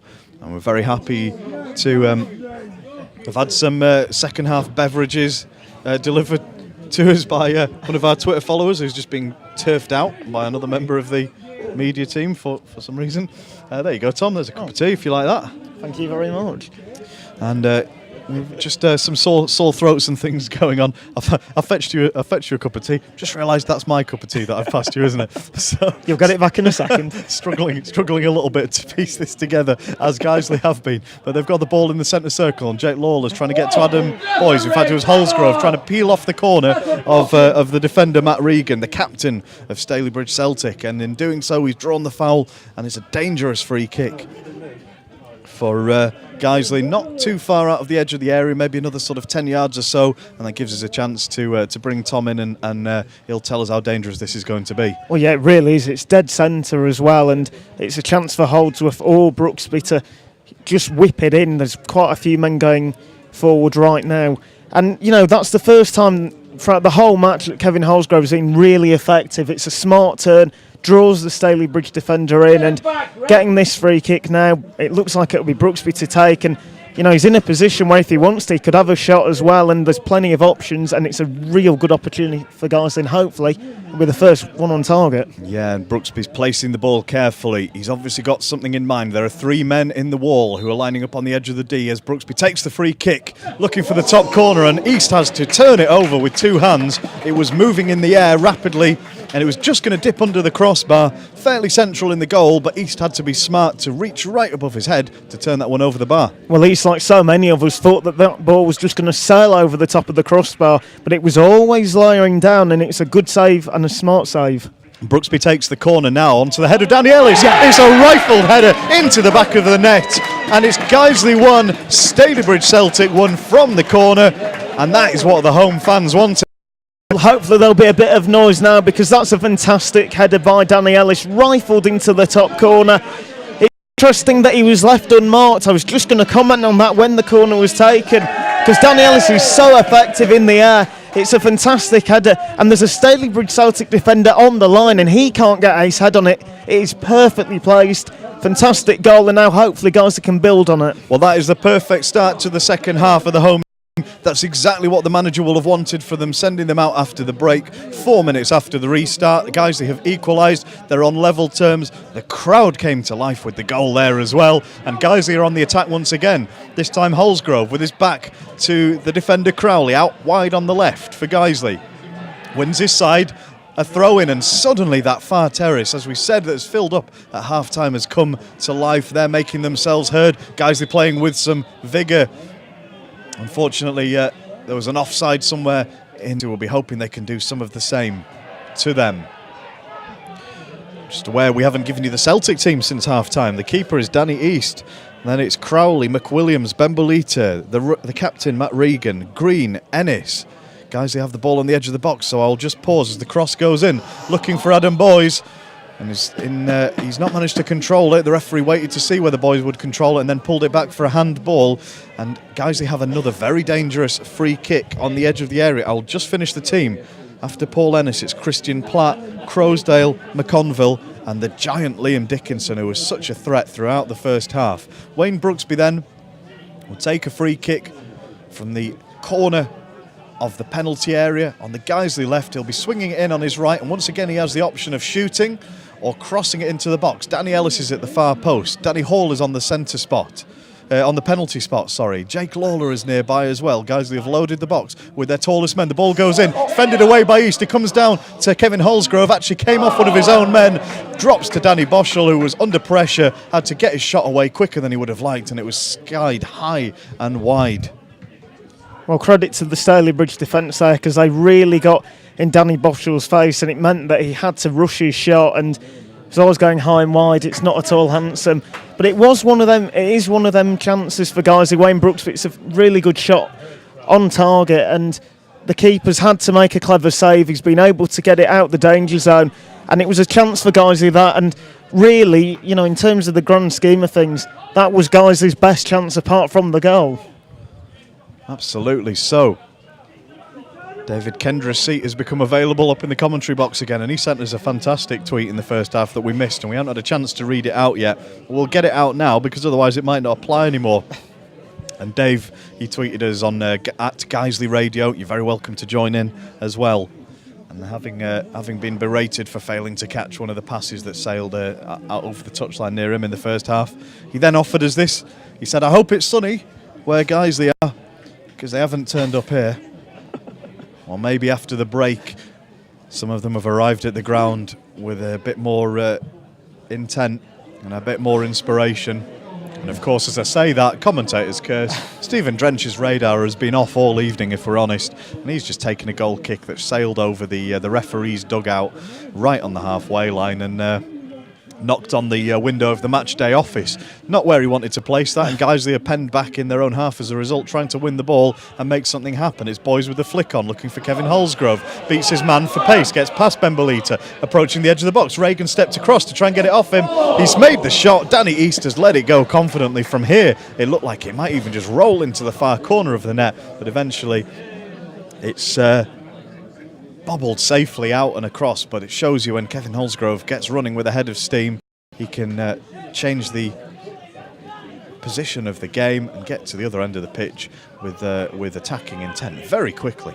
Yeah, well, most certainly, and it's a case that during the first half he wasn't playing very well, he wasn't clicking, and the team didn't, and since the second half he's really upped his game, and he is the kind of player that can change a game. And the way, you know, whenever he's on the ball now, the Stalybridge defence, they look nervous. They know that he could do something of note, and it's good to see. 10 minutes have gone in this second half, and Guiseley have the ball again in front of the home terrace. Holsgrove with a cross with his left foot. A terrible header back to the keeper by the left back, McWilliams. East parried it down into the path of Adam Boys, who wasn't expecting to find it at his by look of it, and it's taken a really good save. And then Adam Boyes, who tries to control the ball and have a shot, and in the end, if he'd have just tried to control it with his chest rather than with his foot, I think he'd have had the time, because Matt Williams was still on the floor. Instead, he has to produce a snapshot, which was always going wide, but it's another opportunity for Guiseley, and they really have stepped up since the start of the second half. Yeah, it was a dreadful moment for Andy McWilliams in his own area. Nearly beat his own keeper with a header that was obviously intended as a pass back, and he's trying to put it right now, but he's lost the ball again, this time to Jake Lawler, who's tried to find Holsgrove, and Regan's just crowded him out, plays it forward, and right with Croasdale. Poor pass from Croasdale in midfield. Jake Lawler picks it up for Guiseley. To Boyes on the halfway line. Lays it off to Holsgrove on the overlap. Holdsworth on the overlap for Guiseley. His pass doesn't find Brooksby, and McWilliams is inside his own area, around 6 yards out from the goal mouth, and Holsgrove wasn't able to get onto the end of it in time. But finally, Guiseley applying some pressure to the away team. Yeah, it's such a shame there, because it's such a good cross by Wayne Brooksby, and it really is in the corridor of uncertainty. A phrase I keep using on Guiseley AFC. Fortunately, the run isn't made, and the cross ends up going out of play for a throw. Yeah, this is one of those analogies that our absent friend Colin Robertson would hate, but I think Holsgrove was in one of the apartment flats just off the corridor of a bit of that. I know you're listening to us down in London, or maybe even down in Taunton, wherever you are today, planning some sort of big building project. I hope you enjoyed that tortuous analogy. You're not missing anything important. Guiseley are playing it around the back four. Really done the job for Guiseley so far tonight. They've been looking for Holsgrove and Adam Boyes, the taller, stronger strikers, but unfortunately they've not found them in positions that they've been able to do a right lot with it and bring other players in to the move. And I wonder whether they might be better sticking to their normal pattern of playing it on the floor. Well, yeah, it's interesting that they're deciding to lump it forward so often, because Stalybridge, especially during the first half, they were more than happy for the ball to be placed in the air. They've got a lot of tall players, and Guiseley keep the ball on the floor. They've created chances, so we'll see what happens. This time it's Rothery on the left into the box, crosses it into the area. It's easy for East to collect, but he knocks it down. He drops it out of his hands. Looks like he had two hands on it, but he'd not managed to get control of it before he crossed his own touchline, and it makes a Guiseley corner available, and it'll be Wayne Brooksby again to take it with his right, and it'll be in swinging. Well, I think he's thought it had gone out of play before, and so he throws it out of play, looks at the referee who's pointed for the corner, and he's not happy. Oh, good spot, thank you. The corner comes in, looking for Danny Ellis. In fact, it's gone through everybody. I think Danny Hall might have been the last person to get a touch from a Guiseley perspective. I'm not even sure it wasn't maybe an own goal or something. It didn't look like there was an opportunity on, but either way, the ball hit the back of the net. Danny East, the Celtic keeper, is standing with his arms outstretched, asking how on earth that happened. But what's important is that the score is Guiseley 2, Celtic 1. Well, it's a fantastic ball, whipped into the area from the corner, and well, I was going to say it had been. The tannoy had announced that it was Jake Lawler who'd scored, then I was a bit surprised. But it's Danny Hall there. He's got a free shot on goal, takes it on the half volley. It's a simple finish, but that is all because Danny Ellis was being marked by two defenders, and it meant that Danny Hall was able to just peel away, free shot on target, and it's a defender's finish, because I thought he was going to miss the target. Luckily he hasn't, and it's 2-1. No, it was just a case of slamming it into the back of the net, wasn't it? And as you say, Danny Ellis, who'd been left unmarked from the previous corner, had two men on him that time, and it was noticeable. They were looking for Ellis with the corner again. Didn't make it as far as him, but it meant that Guiseley had a spare man in the area, as you said, and so really where there shouldn't have been a dangerous opportunity, Guiseley get the second goal, and Stalybridge Celtic will not be impressed by their own defending and marking from that set piece, and they've put themselves in a little bit of danger again here as Benbalita skies the ball up in the air, and Boyes tries to get onto the end of it, and eventually Benbalita does enough to hook it away and return the possession to Guiseley. But heart and mouth moment there for the Stalybridge Celtic number 4, as he just headed the ball straight, or hooked the ball straight up in the air on the edge of his own box. Anything could have happened from there, and in the end he was fortunate to recover as he did. Well, yeah, it seems to be a role reversal. First half, Guiseley disjointed, making too many errors. This half, Stalybridge, they've made so many small errors. It really has come back to bite them. And both goals they've conceded, you can really say that it was poor marking from corners. They've given the ball away several times already. and Guiseley taking advantage of it. They are, and they're approaching at speed again. Ben Belito has to fend it away in the area, but it's only as far as Parker. Parker trying to get a cross in with his left foot. It's charged down at the expense of another Guiseley corner in front of the tunnel and in front of the Guiseley home fans in the terrace over there who are making their voices heard once again. The team have been lifted by it, and once again Wayne Brooksby is going to be making his way over there to swing the ball into the area. This time Boys and Lawler are on the goal line around the keeper. Hall and Ellis further towards the back post. So Guiseley have tall players in the box. Danny Ellis is calling for it. He's peeled away from his marker at the back. He's looking to get his head on it. He does. Heads it down into the path of the keeper. The keeper parries it away only to the edge of the box where Crowsdale brings it under control, and Stalybridge Celtic are able to hook it clear. It finds itself all the way at the feet of Paul Ennis on the edge of the Guiseley area. Astonishing that it made it all the way down there. Ben Parker was marshalling him, but he can't watch the oncoming McWilliams, and eventually Parker outnumbered means that Ennis has got the ball again on the edge of the box. Now Andy Holdsworth is back there, not able to stop the cross coming in, but it's fended away, and this time Guiseley will be able to clear it, but it's weak. Only as far as McWilliams curls the ball across into the box, and a strong header that time from Danny Hall to relieve some of the pressure for Guiseley, but Celtic are still in possession. Now on the right, trying to thread it through to Dickinson. It's cut out by Rothery, and hopefully maybe that sees the pressure relieved for Guiseley, and in fact they've won a throw-in in the process. Now Guiseley were very close to getting a third there as Ellis stooped to head the ball from the corner. It was parried away by East, but it just shows you how quickly this game can change, that Celtic found themselves in such a dangerous position. Well, from the corner, it was like Stalybridge hadn't learnt from the first goal, because Ellis, it's a free header, and it was just a case then when Stalybridge cleared, they got so many men forward so quickly. You know, it shows that even at 2-1, they're still in this game. They can still create chances. And that was just a little warning for Guiseley, because they got 5 men forward very quickly, Stalybridge, and it's a good little bit of play between the former Guiseley players, Ennis and McWilliams, creating the chance. And, you know, on another day, Stalybridge may have been able to take full advantage of getting so many men forward such a quick space of time. Now, while we've been talking, Guiseley have made their first substitution of the game. Adam Boys has been withdrawn for Alex Johnson in the 63rd minute here, with the scores 2-1 to Guiseley. And you heard the call from the crowd there. You don't need me to tell you, but I will anyway. It was a handball by Liam Dickinson, it was, with his back to goal. And he fended it down while he was under pressure from Danny Hall. And then in the end, conceded a free kick in the process.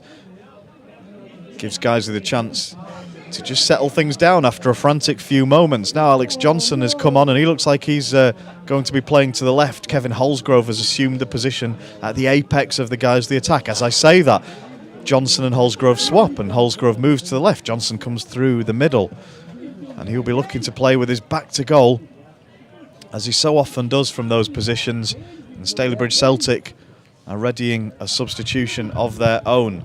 And 20 minutes of the second half have been played. This game finally poised. It could go either way. Well, Guiseley have had much the better of it since half-time. Have looked a different team since their half-time team talk from Mark Bauer. And they've got the ball on the edge of the Celtic area here. Unfortunately, it breaks down, and Dickinson has the chance to hold it up and bring Crowsdale, in fact it was Green, and Paul Ennis now into play. Ennis is being closely watched by Andy Holdsworth, but he's dragging him out of position in field, and eventually Holdsworth has to leave him be and take up his position at right back. In the meantime, Liam Dickinson has managed to stray into an offside position, and Paul Vardy, the liner over on the far side of the ground, has given the free kick to Guiseley, and it gives Stalybridge Celtic a chance to make their first change of the game, and it'll be Josh Green coming off from midfield. The diminutive midfielder hasn't had an enormous impact on the game since half-time, although that could be said of a few of the Celtic players who featured prominently in the first half. And it's who's come on from there? Is it Obi Anaruo? That's him. Who's come on for Josh Green. Well, yeah, it's just during the first half, Liam Dickinson was so effective. During the second half, he's been caught more offside more times than he's actually touched the ball, which, you know, is very unlike him. And it's been a case that because he's not been able to utilise his strength, that has helped Guiseley keep the ball more often and get in them attacking positions. In the meantime, Alex Johnson has been chasing down scraps on the edge of the Celtic penalty area, and Guiseley have won possession in the process. Danny Ellis plays it down the right flank, and it bounces down to the feet of Wayne Brooksby, who plays it first time to Holsgrove. Neat flick through to Alex Johnson in the area, closes down on the keeper East, taken down perhaps by Joel Bembolita. Huge appeals from the home fans that was a foul on Alex Johnson by the defender, nothing given by the referee, and Celtic are on the break and Guiseley need to be alert. They've come down the right with enormous pace, but it's a very poor cross. From over on the right hand side, Sales behind Stephen Drench's goal. Now Guiseley need to be awake, don't they, because they're unhappy about not being given the penalty that they thought they should have had there, Tom, but almost found themselves caught napping on the break in return. Well, yeah, and, you know, it's a case there with Alex Johnson. He doesn't go to ground easily, and he was being pulled down, and, you know, the only thing you can really say is Johnson was giving as good as he got in terms of the pulling, so I can see why the referee didn't give it, but yet against Stalybridge Celtic, when they get forward, they are dangerous, and at 2-1 this game is still on. Good ball over the top by Jake Lawler, finds itself to the feet of Alex Johnson. He's been forced out wide, scrapping for it on the touchline. Eventually, he's crowded out by a combination of Regan and Ennis. Field by Christian Platt. Platt to Crowsdale, looks to set Liam Dickinson free. Looked like he was in an offside position, but the linesman didn't give it. In the end, his shot was very weak, having failed to really control it.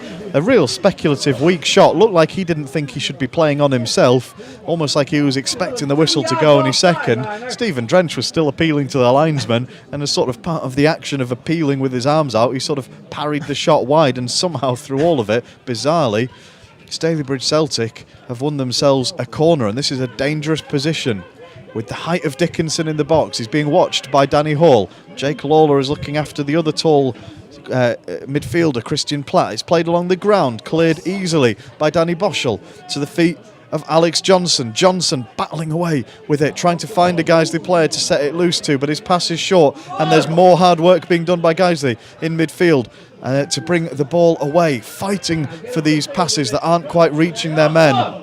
Nothing's quite coming off at the moment, but they're fighting hard to make sure they keep possession and win it back at the earliest opportunity.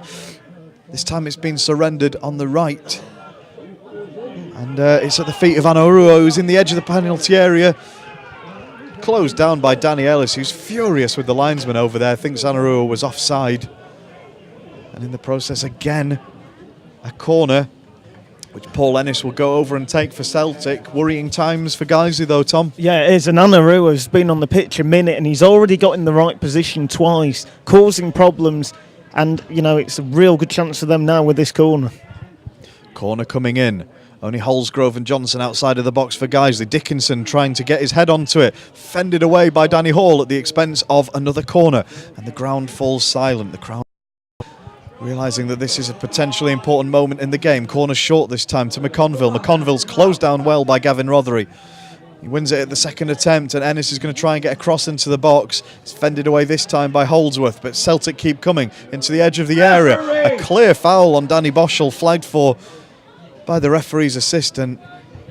Right, Boschel was caught on the knee, and that's a real frustrating one from a Stalybridge Celtic point of view, because they were in a strong position and they've given away a free kick that surrendered all of that pressure and momentum that they were carrying from the last few minutes of play.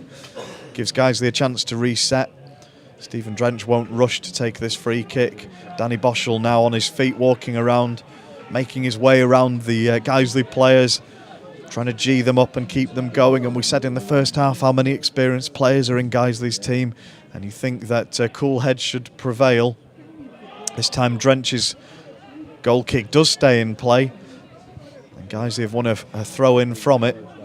Ben Parker strides over the halfway line to take it, and he's looking for Holsgrove, but the throw-in's short, and McConville's able to hook it over the top to relieve the pressure, all the way back to Stephen Drench.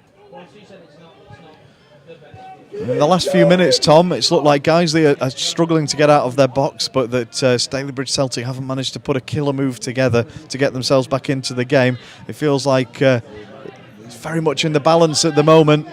As Holsgrove gives the ball away, and after he played the ball away, he was caught very late by Andy McWilliams, And I think he's going to have earned himself a yellow card there, the left back. Well, yeah, most certainly. It's such a late tackle. Holsgrove's already cleared the ball away.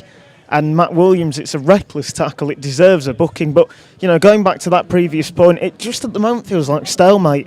Neither side, you know, really can break through either one. And both sides are making silly little mistakes during the last 5 minutes. And, you know, it now is a case of Guiseley, just get that next goal, make it 3-1, you know, just make it a little bit safer because of the way Stalybridge have been able to get forward, guys look a little bit nervous. Brooksby takes the free kick into the area, finds its way to Ellis at the back post, heads it hard across the face of goal into the far corner. Second goal of the game for Danny Ellis, and Guiseley have got the 2-goal cushion that may be enough to see them through what's been a trying evening so far. The score's Guiseley 3, Celtic 1. Well, I'm glad they took my advice and got that third goal.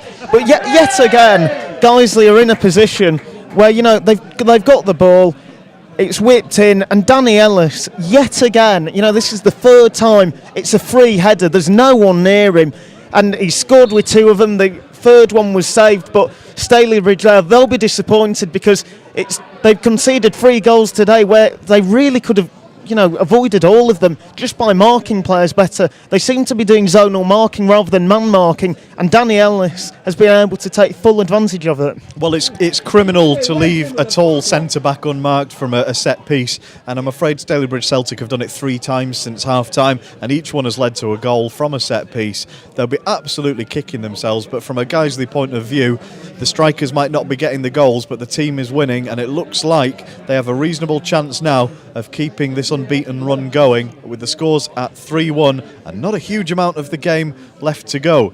I would tell you, but I've got a cup of tea in my hand and I can't unlock my phone. But I don't think it's too long. There's enough time to mention that we've had a tweet from Colin Robertson who's saying kind things about us, presumably before he heard both of the last 30 seconds of commentary and, of course, the lengthy corridor of uncertainty I think analogy. he enjoyed that. Yeah, he wouldn't admit it, though. There's 17 minutes of normal time left for anyone who still cares. Stalybridge looking to get something happening on the break. Ennis closing down Andy Holdsworth. Holdsworth, his clearance, tried to get it to Brooksby. Brooksby was brought down by McWilliams. Nothing giving by the referee, and Celtic cross it into the box, repelled by Danny Ellis in the direction of the halfway line. Kevin Holsgrove's first touch is very heavy. Gifts a throw in to Celtic on the right, which McConville takes back to Crowley, the right back. McConville again to Christian Platt. Celtic having some possession in the Guiseley half, but good pressure from the home team has forced them back to Bambolita on the halfway line. Bambolita forward to Crowley. Crowley's being watched closely to Platt once again. Platt trying to thread it through in the direction of Liam Dickinson, makes it as far as McConville, but McConville's beaten for strength by Jake Lawler, who holds him off, plays it back to Ben Parker, who clears it up towards Alex Johnson, who looked like he was brought down, but the referee's played advantage because Kevin Holsgrove has it at his feet. He's got 2 men in front of him. He's got Crowley, takes it to the left. Crowley sees him to the outside onto his strong left foot, but the shot is high and wide once again by Holsgrove, and maybe a little bit wasteful in all honesty, because there was a good opportunity with Brooksby to his right for him to play the Guiseley winger in. He didn't take it, he backed himself with the shot, and once again I'm afraid the long shot, nothing doing. And in the meantime, good refereeing that. The referee is stopped to book Joel Bambolita for the challenge in the early part of that move. Well, Alex Johnson, he doesn't go down easily. He went down, he helped create the chance for Kevin Holsgrove, though, even in the process of being fouled. But AJ there, it just took him a few seconds to get up. It looked like that hurt him because Bambolita's put all his weight on him. And, you know, AJ, even when he's being fouled, though, he's still able to try and get the assist. And Kevin Holsgrove, if he'd have just taken his time, he'd have seen Wayne Brooksby making a darting run into the area. He may have been able to be found with the pass. Instead, Holsgrove goes for the shot. Never going to really cause much problem for the keeper. And it is just a bit of a waste to just, you know, finish the game off 4-1. That'd be a lovely score for Guiseley. In the meantime, it's all a bit ragged from Stalybridge in the midfield. His pass just played to absolutely nobody. Sails over the byline and gives Guiseley a throw in. Guiseley don't do much with it, and and it's just bobbling around in midfield waiting for somebody to take control of the ball, and when it does, it's Gavin Rothery in a white shirt working his way down the left flank. He's forced to turn back, 3 men around him, beaten off of the ball by Sean McConville. In the end, it comes to nothing. And it will be a free kick, actually. I think there might have been a foul in there by Rothery just as he was losing control of the ball. And Danny East, the keeper, steps forward to take a long free kick towards Liam Dickinson, who, with the ball coming over his right-hand shoulder, with the ball dropping down to his feet in a really dangerous position, just bounced off of his toe end and out of play harmlessly in what was potentially quite a dangerous position. Yeah, well, Dickinson there, I think he's trying something there. Just a little bit too much on it goes out of play, but he's the kind of player that even though it's 3-1, he could do something that could very easily make this 3-2. And, even at 3-1, it's not game over because Stalybridge get another. They're in a position where, with just under 15 minutes to go, they would have time to at least get one more big chance. And we've had a tweet from our half-time T-boy David Kendra, who's let us know that Chester are 1-0 up at home to Southport tonight in the Conference National, and the scorer, wouldn't you know it, is Craig Hobson. So good news for Craig Hobson, making an impact at his new club, Chester. That's great. We didn't see an awful lot of goals from him in his time at Guiseley. In the meantime, Guiseley's own strikers tonight have found themselves offside, and Stalybridge Celtic have had a chance to build on the left. It's Crowsdale in field to Christian Platt. Celtic moving it around in midfield, this time with McConville. And McConville's pass was difficult to control. Celtic have had to go back again. This time it's a long ball for Dickinson, who brings it down with his chest, plays it off to Paul Ennis, goes to the outside of Ben Parker. He's all the way over on the right. He's forced back to Crowley. Crowley to Ennis. Ennis's first time ball back to Crowley, looking for him, coming over the inside overlap. It was a little bit too clever for the full-back, and Guiseley were able to scramble it away. And Holsgrove, who was fighting for it, for the clearance that came from Drench, I'm afraid has been penalised. And Stalybridge Celtic have a free kick about 15 yards into the Guiseley half. They're pouring all of their tall men forward, clearly planning on lumping it into the box here. Dangerous position for Guiseley. That man Dickinson's in there again, being watched by Danny Hall. The ball comes in. Jake Lawler it is who rises to meet it. Doesn't get much distance on the header though. Regan has the ball on the edge of the box, plays it out wide to McConville. McConville tries to cross it first time. That is high and long, and that might have been one of the worst crosses we've seen here for a while, Tom. I won't lie. That crossed the safety net behind the goal at about at the same height of the safety net again. It was about twice the height of the safety net when that crossed over the back perimeter of the Nethermoor Park ground, and I suspect just about now it'll be landing on the railway line.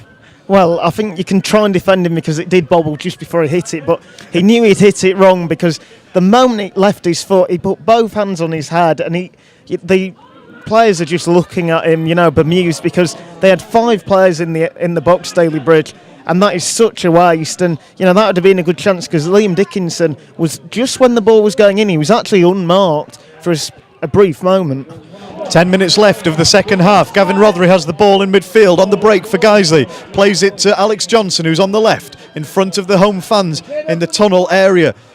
He's forced away well by Joel Benbalita. Good strength, but Johnson holds onto the ball long enough to play it back to Jake Lawler. Jake Lawler's first touch was a little bit poor, knocked it up in the air and then couldn't get it back under control. Gifts it to Celtic, and they're bringing it forward with Paul Ennis on the left, looking for Andy McWilliams potentially on the overlap. Chooses not to use him, goes into the box alone. Ennis, in the end, had nobody to pass it to, didn't manage to make himself a shooting opportunity either, and Guiseley bring it away with Holsgrove.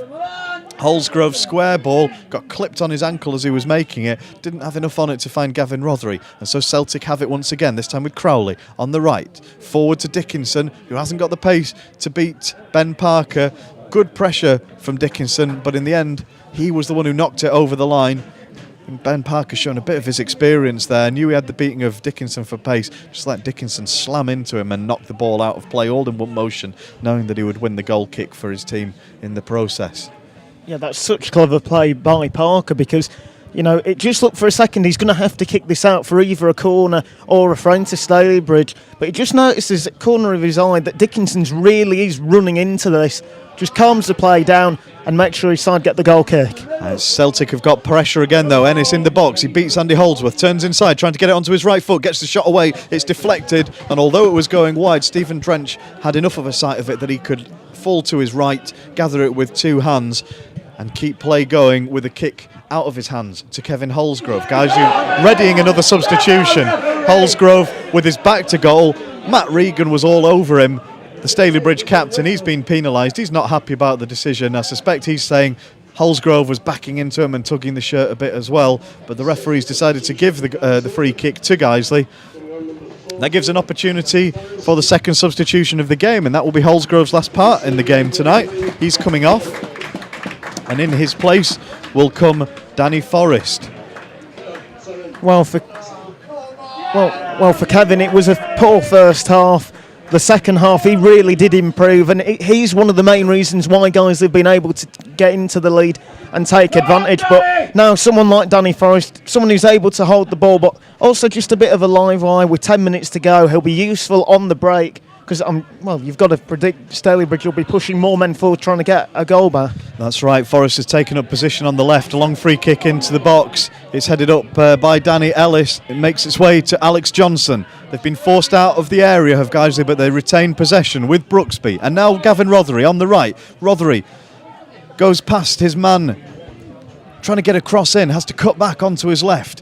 Cross comes in with his left foot, looking for Ellis, who's still in the box there. Couldn't find him. Danny Boschel plays it out. First touch of the game to Danny Forrest on the left, who's stewarded well by Crowley. Crowley trying to bring the ball under control so that he can get it clear, which he does do. Looking for Dickinson, who's being marshalled well once again by Ben Parker, but at the expense of a Stalybridge Celtic throw-in, which they took from about 10 yards too far forward, and the referees pulled them back to retake it instead of from in front of the away dugout, from in front of the Guiseley dugout. And that's forced Celtic to play it around their back four with Regan. Regan strides across the halfway line. Long ball for Dickinson, easy to cut out for Danny Hall. Jake Lawler can't control it, and so Celtic once again coming forward. It's Crowley and Danny Forrest battling in front of the away dugout, and Danny Forrest has done well there to win his team a throw-in. Maybe now it's settled enough. Maybe now Guiseley have done enough to start thinking about winning this game with 6 minutes of normal time left. The score at 3-1 to the home side. I'm just going to say, don't jinx it. Yeah, no, it's gone very quiet in here as I'm saying that. I'm realising I've probably just ruined this for everybody. It's going to be 3-3 again, isn't it? Final kick of the game. Let's not give away any penalties today. Someone tie Danny Boschel's hands behind his back. Andy Holdsworth at right back for Guiseley. Just realised I have to do after the awkward pauses. When I'm doing the commentary, I'm the one who has to talk after the awkward pauses, aren't I? Colin won't come in and say something witty and then keep things moving again. It's all on me. And at the moment, it's all on Guiseley to try and see this game out. Wayne Brooksby's up against Andy McWilliams. McWilliams gets the better of him. Comes to Paul Ennis. Inside the Guiseley half, McConville forward looking for the substitute Anarua, but he's seen away well by Danny Ellis, who steps in front and cuts it out. Danny Boschel gives it to Gavin Rothery, who faces goal and runs forward with it. Plays it left to Danny Forrest, the new man. Goes past his man Crowley, keeps the ball, trying to make a position to get across into the box, but he's got two men up against him. In the end, Danny Forrest plays it off of the shins of Crowley, cleverly wins his side a corner. No doubts whatsoever what Guiseley will be looking to do from this corner, Tom. Well, from the last free kick, Danny Ellis was yet again able to get ahead on it, and it looks like Ellis wasn't going to go forward, and Mark Bauer has just put three fingers up. He's going forward. Get your hat-trick, Ellis, because it is a case. Again, he's unmarked. See what happens. Yeah, he's not being marked by anyone particularly tall, although Matt Regan's come across to have a look at him now. There's a Stalybridge Celtic player who's just fallen flat on his face in the box, distracted us from the fact that it was actually a short corner taken, and Brooksby's overcomplicated it and lost the ball, I'm afraid. Now, when I said there was no doubt what Guiseley would be doing from that corner, I'm afraid I did jinx it, didn't I? Because really, everybody in the ground was expecting Brooksby to go over there. curl it in swinging to the far corner, looking for the head of Danny Ellis once again, and I'm afraid he took it short and they made a bit of a hash of it, really. They've kept the ball, though. A throw in front of the home fans. Let's not be too harsh, guys. They're winning 3-1. They've turned the game around after a desperate first half that saw them go into the break 1-0 down to 18th placed Stalybridge Celtic. Were always a challenge for Guiseley. And at half-time had been much the better team. Despite not making many of their own chances, they'd got the one that mattered. And Guiseley had an awful lot to do as they went in for the break at half-time, and they've come out in the second half and done it from set pieces. 3 goals from the defenders, 2 for Danny Ellis and 1 for Danny Hall. The first of which from Ellis came on the 49th minute. Perfect start to the second half it was, exactly what reaction Mark would have wanted from the players after half-time, and that set Guiseley on their way to a much improved second half performance. Sees them at the moment trying to close the game out with a 2-goal advantage as we approach the final few moments of the game, and the ball bobbles around in midfield and Guiseley complicating it and making it difficult for Celtic to play, and Alex Johnson up against 2 defenders, somehow adjudged to have fouled Joel Bembolita, but making a nuisance of himself, making it difficult for the defenders to play. That's what Alex Johnson has made as a trademark of his play since coming to Nethermoor from Halifax earlier in the season. And it means that Celtic are having to work it out laboriously from the back, and they have got it down the right now. Liam Dickinson on the right, but of course that's not where they want Dickinson out on the touchline. They want him in the box to get on the end of a cross. They can't do that, and Danny Ellis heads it away, and Wayne Brooksby heads it away, chested down by Alex Johnson into the path of Brooksby, who beats Regan, and Joel Bembolita has to step across and hoof the ball out of play. Official attendance tonight, 336, just been announced in the ground. That might account for a little bit of why it's been a bit quiet as well. Not a difficult decision for man of the match for the match sponsors tonight. They've given it to the 2-goal man, the player of the season, and the man who Guiseley missed for so much of this season when he was out injured, and that is the defensive rock and tonight's goal-scoring hero as well, Danny Ellis. Guiseley haven't been able to keep the ball in the Celtic half, though. Celtic are going to have another go at coming out from defence. I'll tell you what, though, Liam Dickinson's not looked half as dangerous since he's been dragged out onto the right there, and increasingly in the second half that's where he's found himself looking for the ball, having to contribute more to build-up play, and it's kept him away from all of the danger areas that made him such a threat to Danny Ellis and Hall in the first half, Tom. Yeah, it was an interesting decision that to push him to the right, because it just hasn't worked at all. When he's in the centre, because he's such a big presence, when he gets on the ball he's able to hold it up, find his players as well and his teammates, and on the right, because he doesn't have the greatest amount of pace, he's in a position where he's having to push into the central role anyway, even though he knows that isn't his role while he's on the right. So it's just a case really just not working for him, and I think it'll be something for the next game. They'll learn from that, and he'll surely not be put on the right again for any of the match.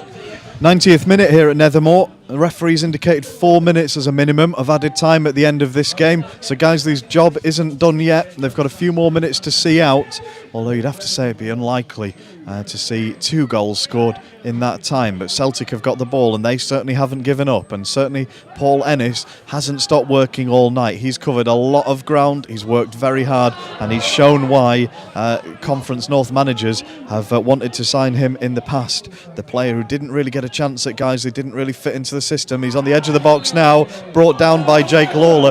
Just had a little bit too much pace for Lawler. Lawler felt that he'd won the ball. Danny Ellis is in there protesting as well. Certainly thought that Lawler had cleanly won the ball, but as Ennis skipped past him, the referee's view is that he brought Ennis down. Which clever play by Ennis, because he just changes the ball to his left foot, and that's why Lawler has to go through Ennis to get the ball. So he does get the ball, but he goes through the man first. The referee deems this is a free kick, and we're entering 4 minutes of added time. If they got a goal now, there would be enough time to, maybe get another chance. It's important for Steve Drench and the Wall to make sure that nothing's made of this. It's Christian Platt who has placed the ball, but Ennis and Dickinson are around it as well. About 3 minutes of injury time left. If Celtic are going to get something from the game, it will start here. It's Platt with the free kick. hard and moved in front of Stephen Drench, who had to be smart, parried it down into the ground, but it had enough energy left in the ball to bounce away from goal. Guiseley still defending it here. In the end, it's Danny Boschel on the edge of the box who knocks it away into the path of Danny Forrest, who can't control it, and Celtic come again. Stalybridge Celtic on the right, knocking it into the box, looking for Anarua, the substitute, knocked down into the path of Crowsville, who can't control it. Wayne Brooksby receives the ball in the middle of the park, looking for Danny Forrest with it. Bit of a hospital pass to Danny Forrest, I'm afraid, who got his ankle clipped in the process. Think he's all right, but it does mean that Guiseley couldn't relieve the pressure properly there. Anarua, with his back to goal on the edge of the box, tries to bring Dickinson into play but can't do so.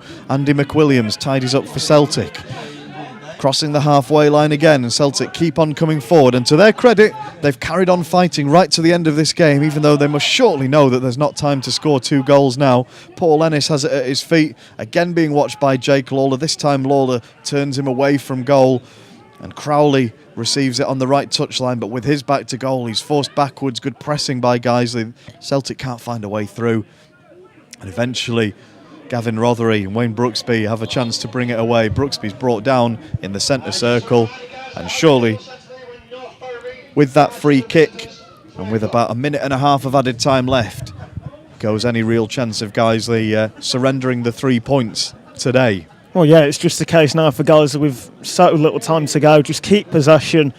Don't do anything too silly, nothing rash. It's 3-1, it's 3 points in the bag. The unbeaten run continues. Just hold the game out. Perfect work, really, from Guiseley in the second half. Mark would have obviously had a bit of a word with them about the fairly desperate performance they put in the first half, where they really didn't turn up, if we're honest, and didn't make anything. I mean, Stalybridge Celtic only made one chance themselves, but they did have much the better of the attacking possession. They spent a lot of the time camped in the Guiseley defence in the final third. Guiseley came out after half-time with a bit more spring in their step, and they took advantage of the set pieces that they got and some pretty lax marking from the away team in the process. Managed to make themselves the goals they needed to not just get back into the game, but build themselves a cushion that would see them through to full time. And I've got to say as well, this win is so important because Brackley Town are 3-1 down against Gloucester. That's a big shock. And, you know, Guiseley, they could have been in the same position tonight. They could be losing points to a side that are below them in the table. And, you know, it is a case now with Guiseley that they really are closing the gap on teams like Brackley. And this is a well-earned 3 points. All due to the second half performance. Just coming up on 4 minutes, and bang on 4 minutes, the referee blows his whistle. We thank you for joining us here tonight. We hope you've enjoyed this second half an awful lot more than you did the first. The game started out really poorly from a Guiseley point of view, made nothing in the first half, looked all sorts of out of sorts after conceding an early goal to Joel Bembolita from a corner in the 8th minute of the game. That rocked the home team, and they looked shell-shocked, and they looked a shadow of the team that's been unbeaten recently and had such good results against Stockport County last week. At half-time, Mark Bauer had a word with them, we presume, and they came out with a bit more fire in their bellies and a spring in their step for the second half. 4 minutes into the second half, a Wayne Brooksby corner was headed in powerfully by the stooping Danny Ellis at the back corner, the back post. Shortly after that, on the 60th minute, Danny Hall made it 2 and gave Guiseley the lead. And then from another set piece, another Wayne Brooksby free kick, Danny Ellis got his second of the game and Guiseley's third to give his team a 2-goal advantage that they saw through to the end of the game. And in the end, you'd have to say a well-earned 3 points, a deserved victory, and a pretty pleasing second half performance all round. Well, when a team, you know, has a poor first half, sometimes the side never gets going and you're in a position where if Guiseley hadn't stepped it up during the second half, Stalybridge Celtic would have left here with all 3 points. There's no doubt about that, because they were just happy to let the game go. They were 1-0 up, they were keeping the ball, they were keeping possession, they were the team creating chances. The second half, it was completely different, and Guiseley were able to, you know, really utilise the disadvantage that Stalybridge Celtic have from crosses and corners. And it was interesting with Danny Ellis. He was, during his second goal, just before that, he had a word with Wayne Brooksby. And I think they were saying, look, there's a clear, you know, disadvantage they've got, a clear weakness in their defence. Let's take advantage of it. Guiseley have been able to 3 times, it's 3 points, and the run extends. Yes, indeed. So thank you for joining us tonight. The unbeaten run continues. It won't be too long till we see Stalybridge Celtic again. Next Tuesday we'll be away at Bowerfold for the return fixture that's been brought about by the postponements earlier in the winter. But on Saturday, a really tough home tie against high-flying North Ferriby United. We hope you'll join us. We'll have Colin back, making us sound a little bit more professional, and we'll try and leave that corridor of uncertainty analogy well and truly alone. Thank you for being with us tonight. We hope you've enjoyed it, and we'll speak to you soon.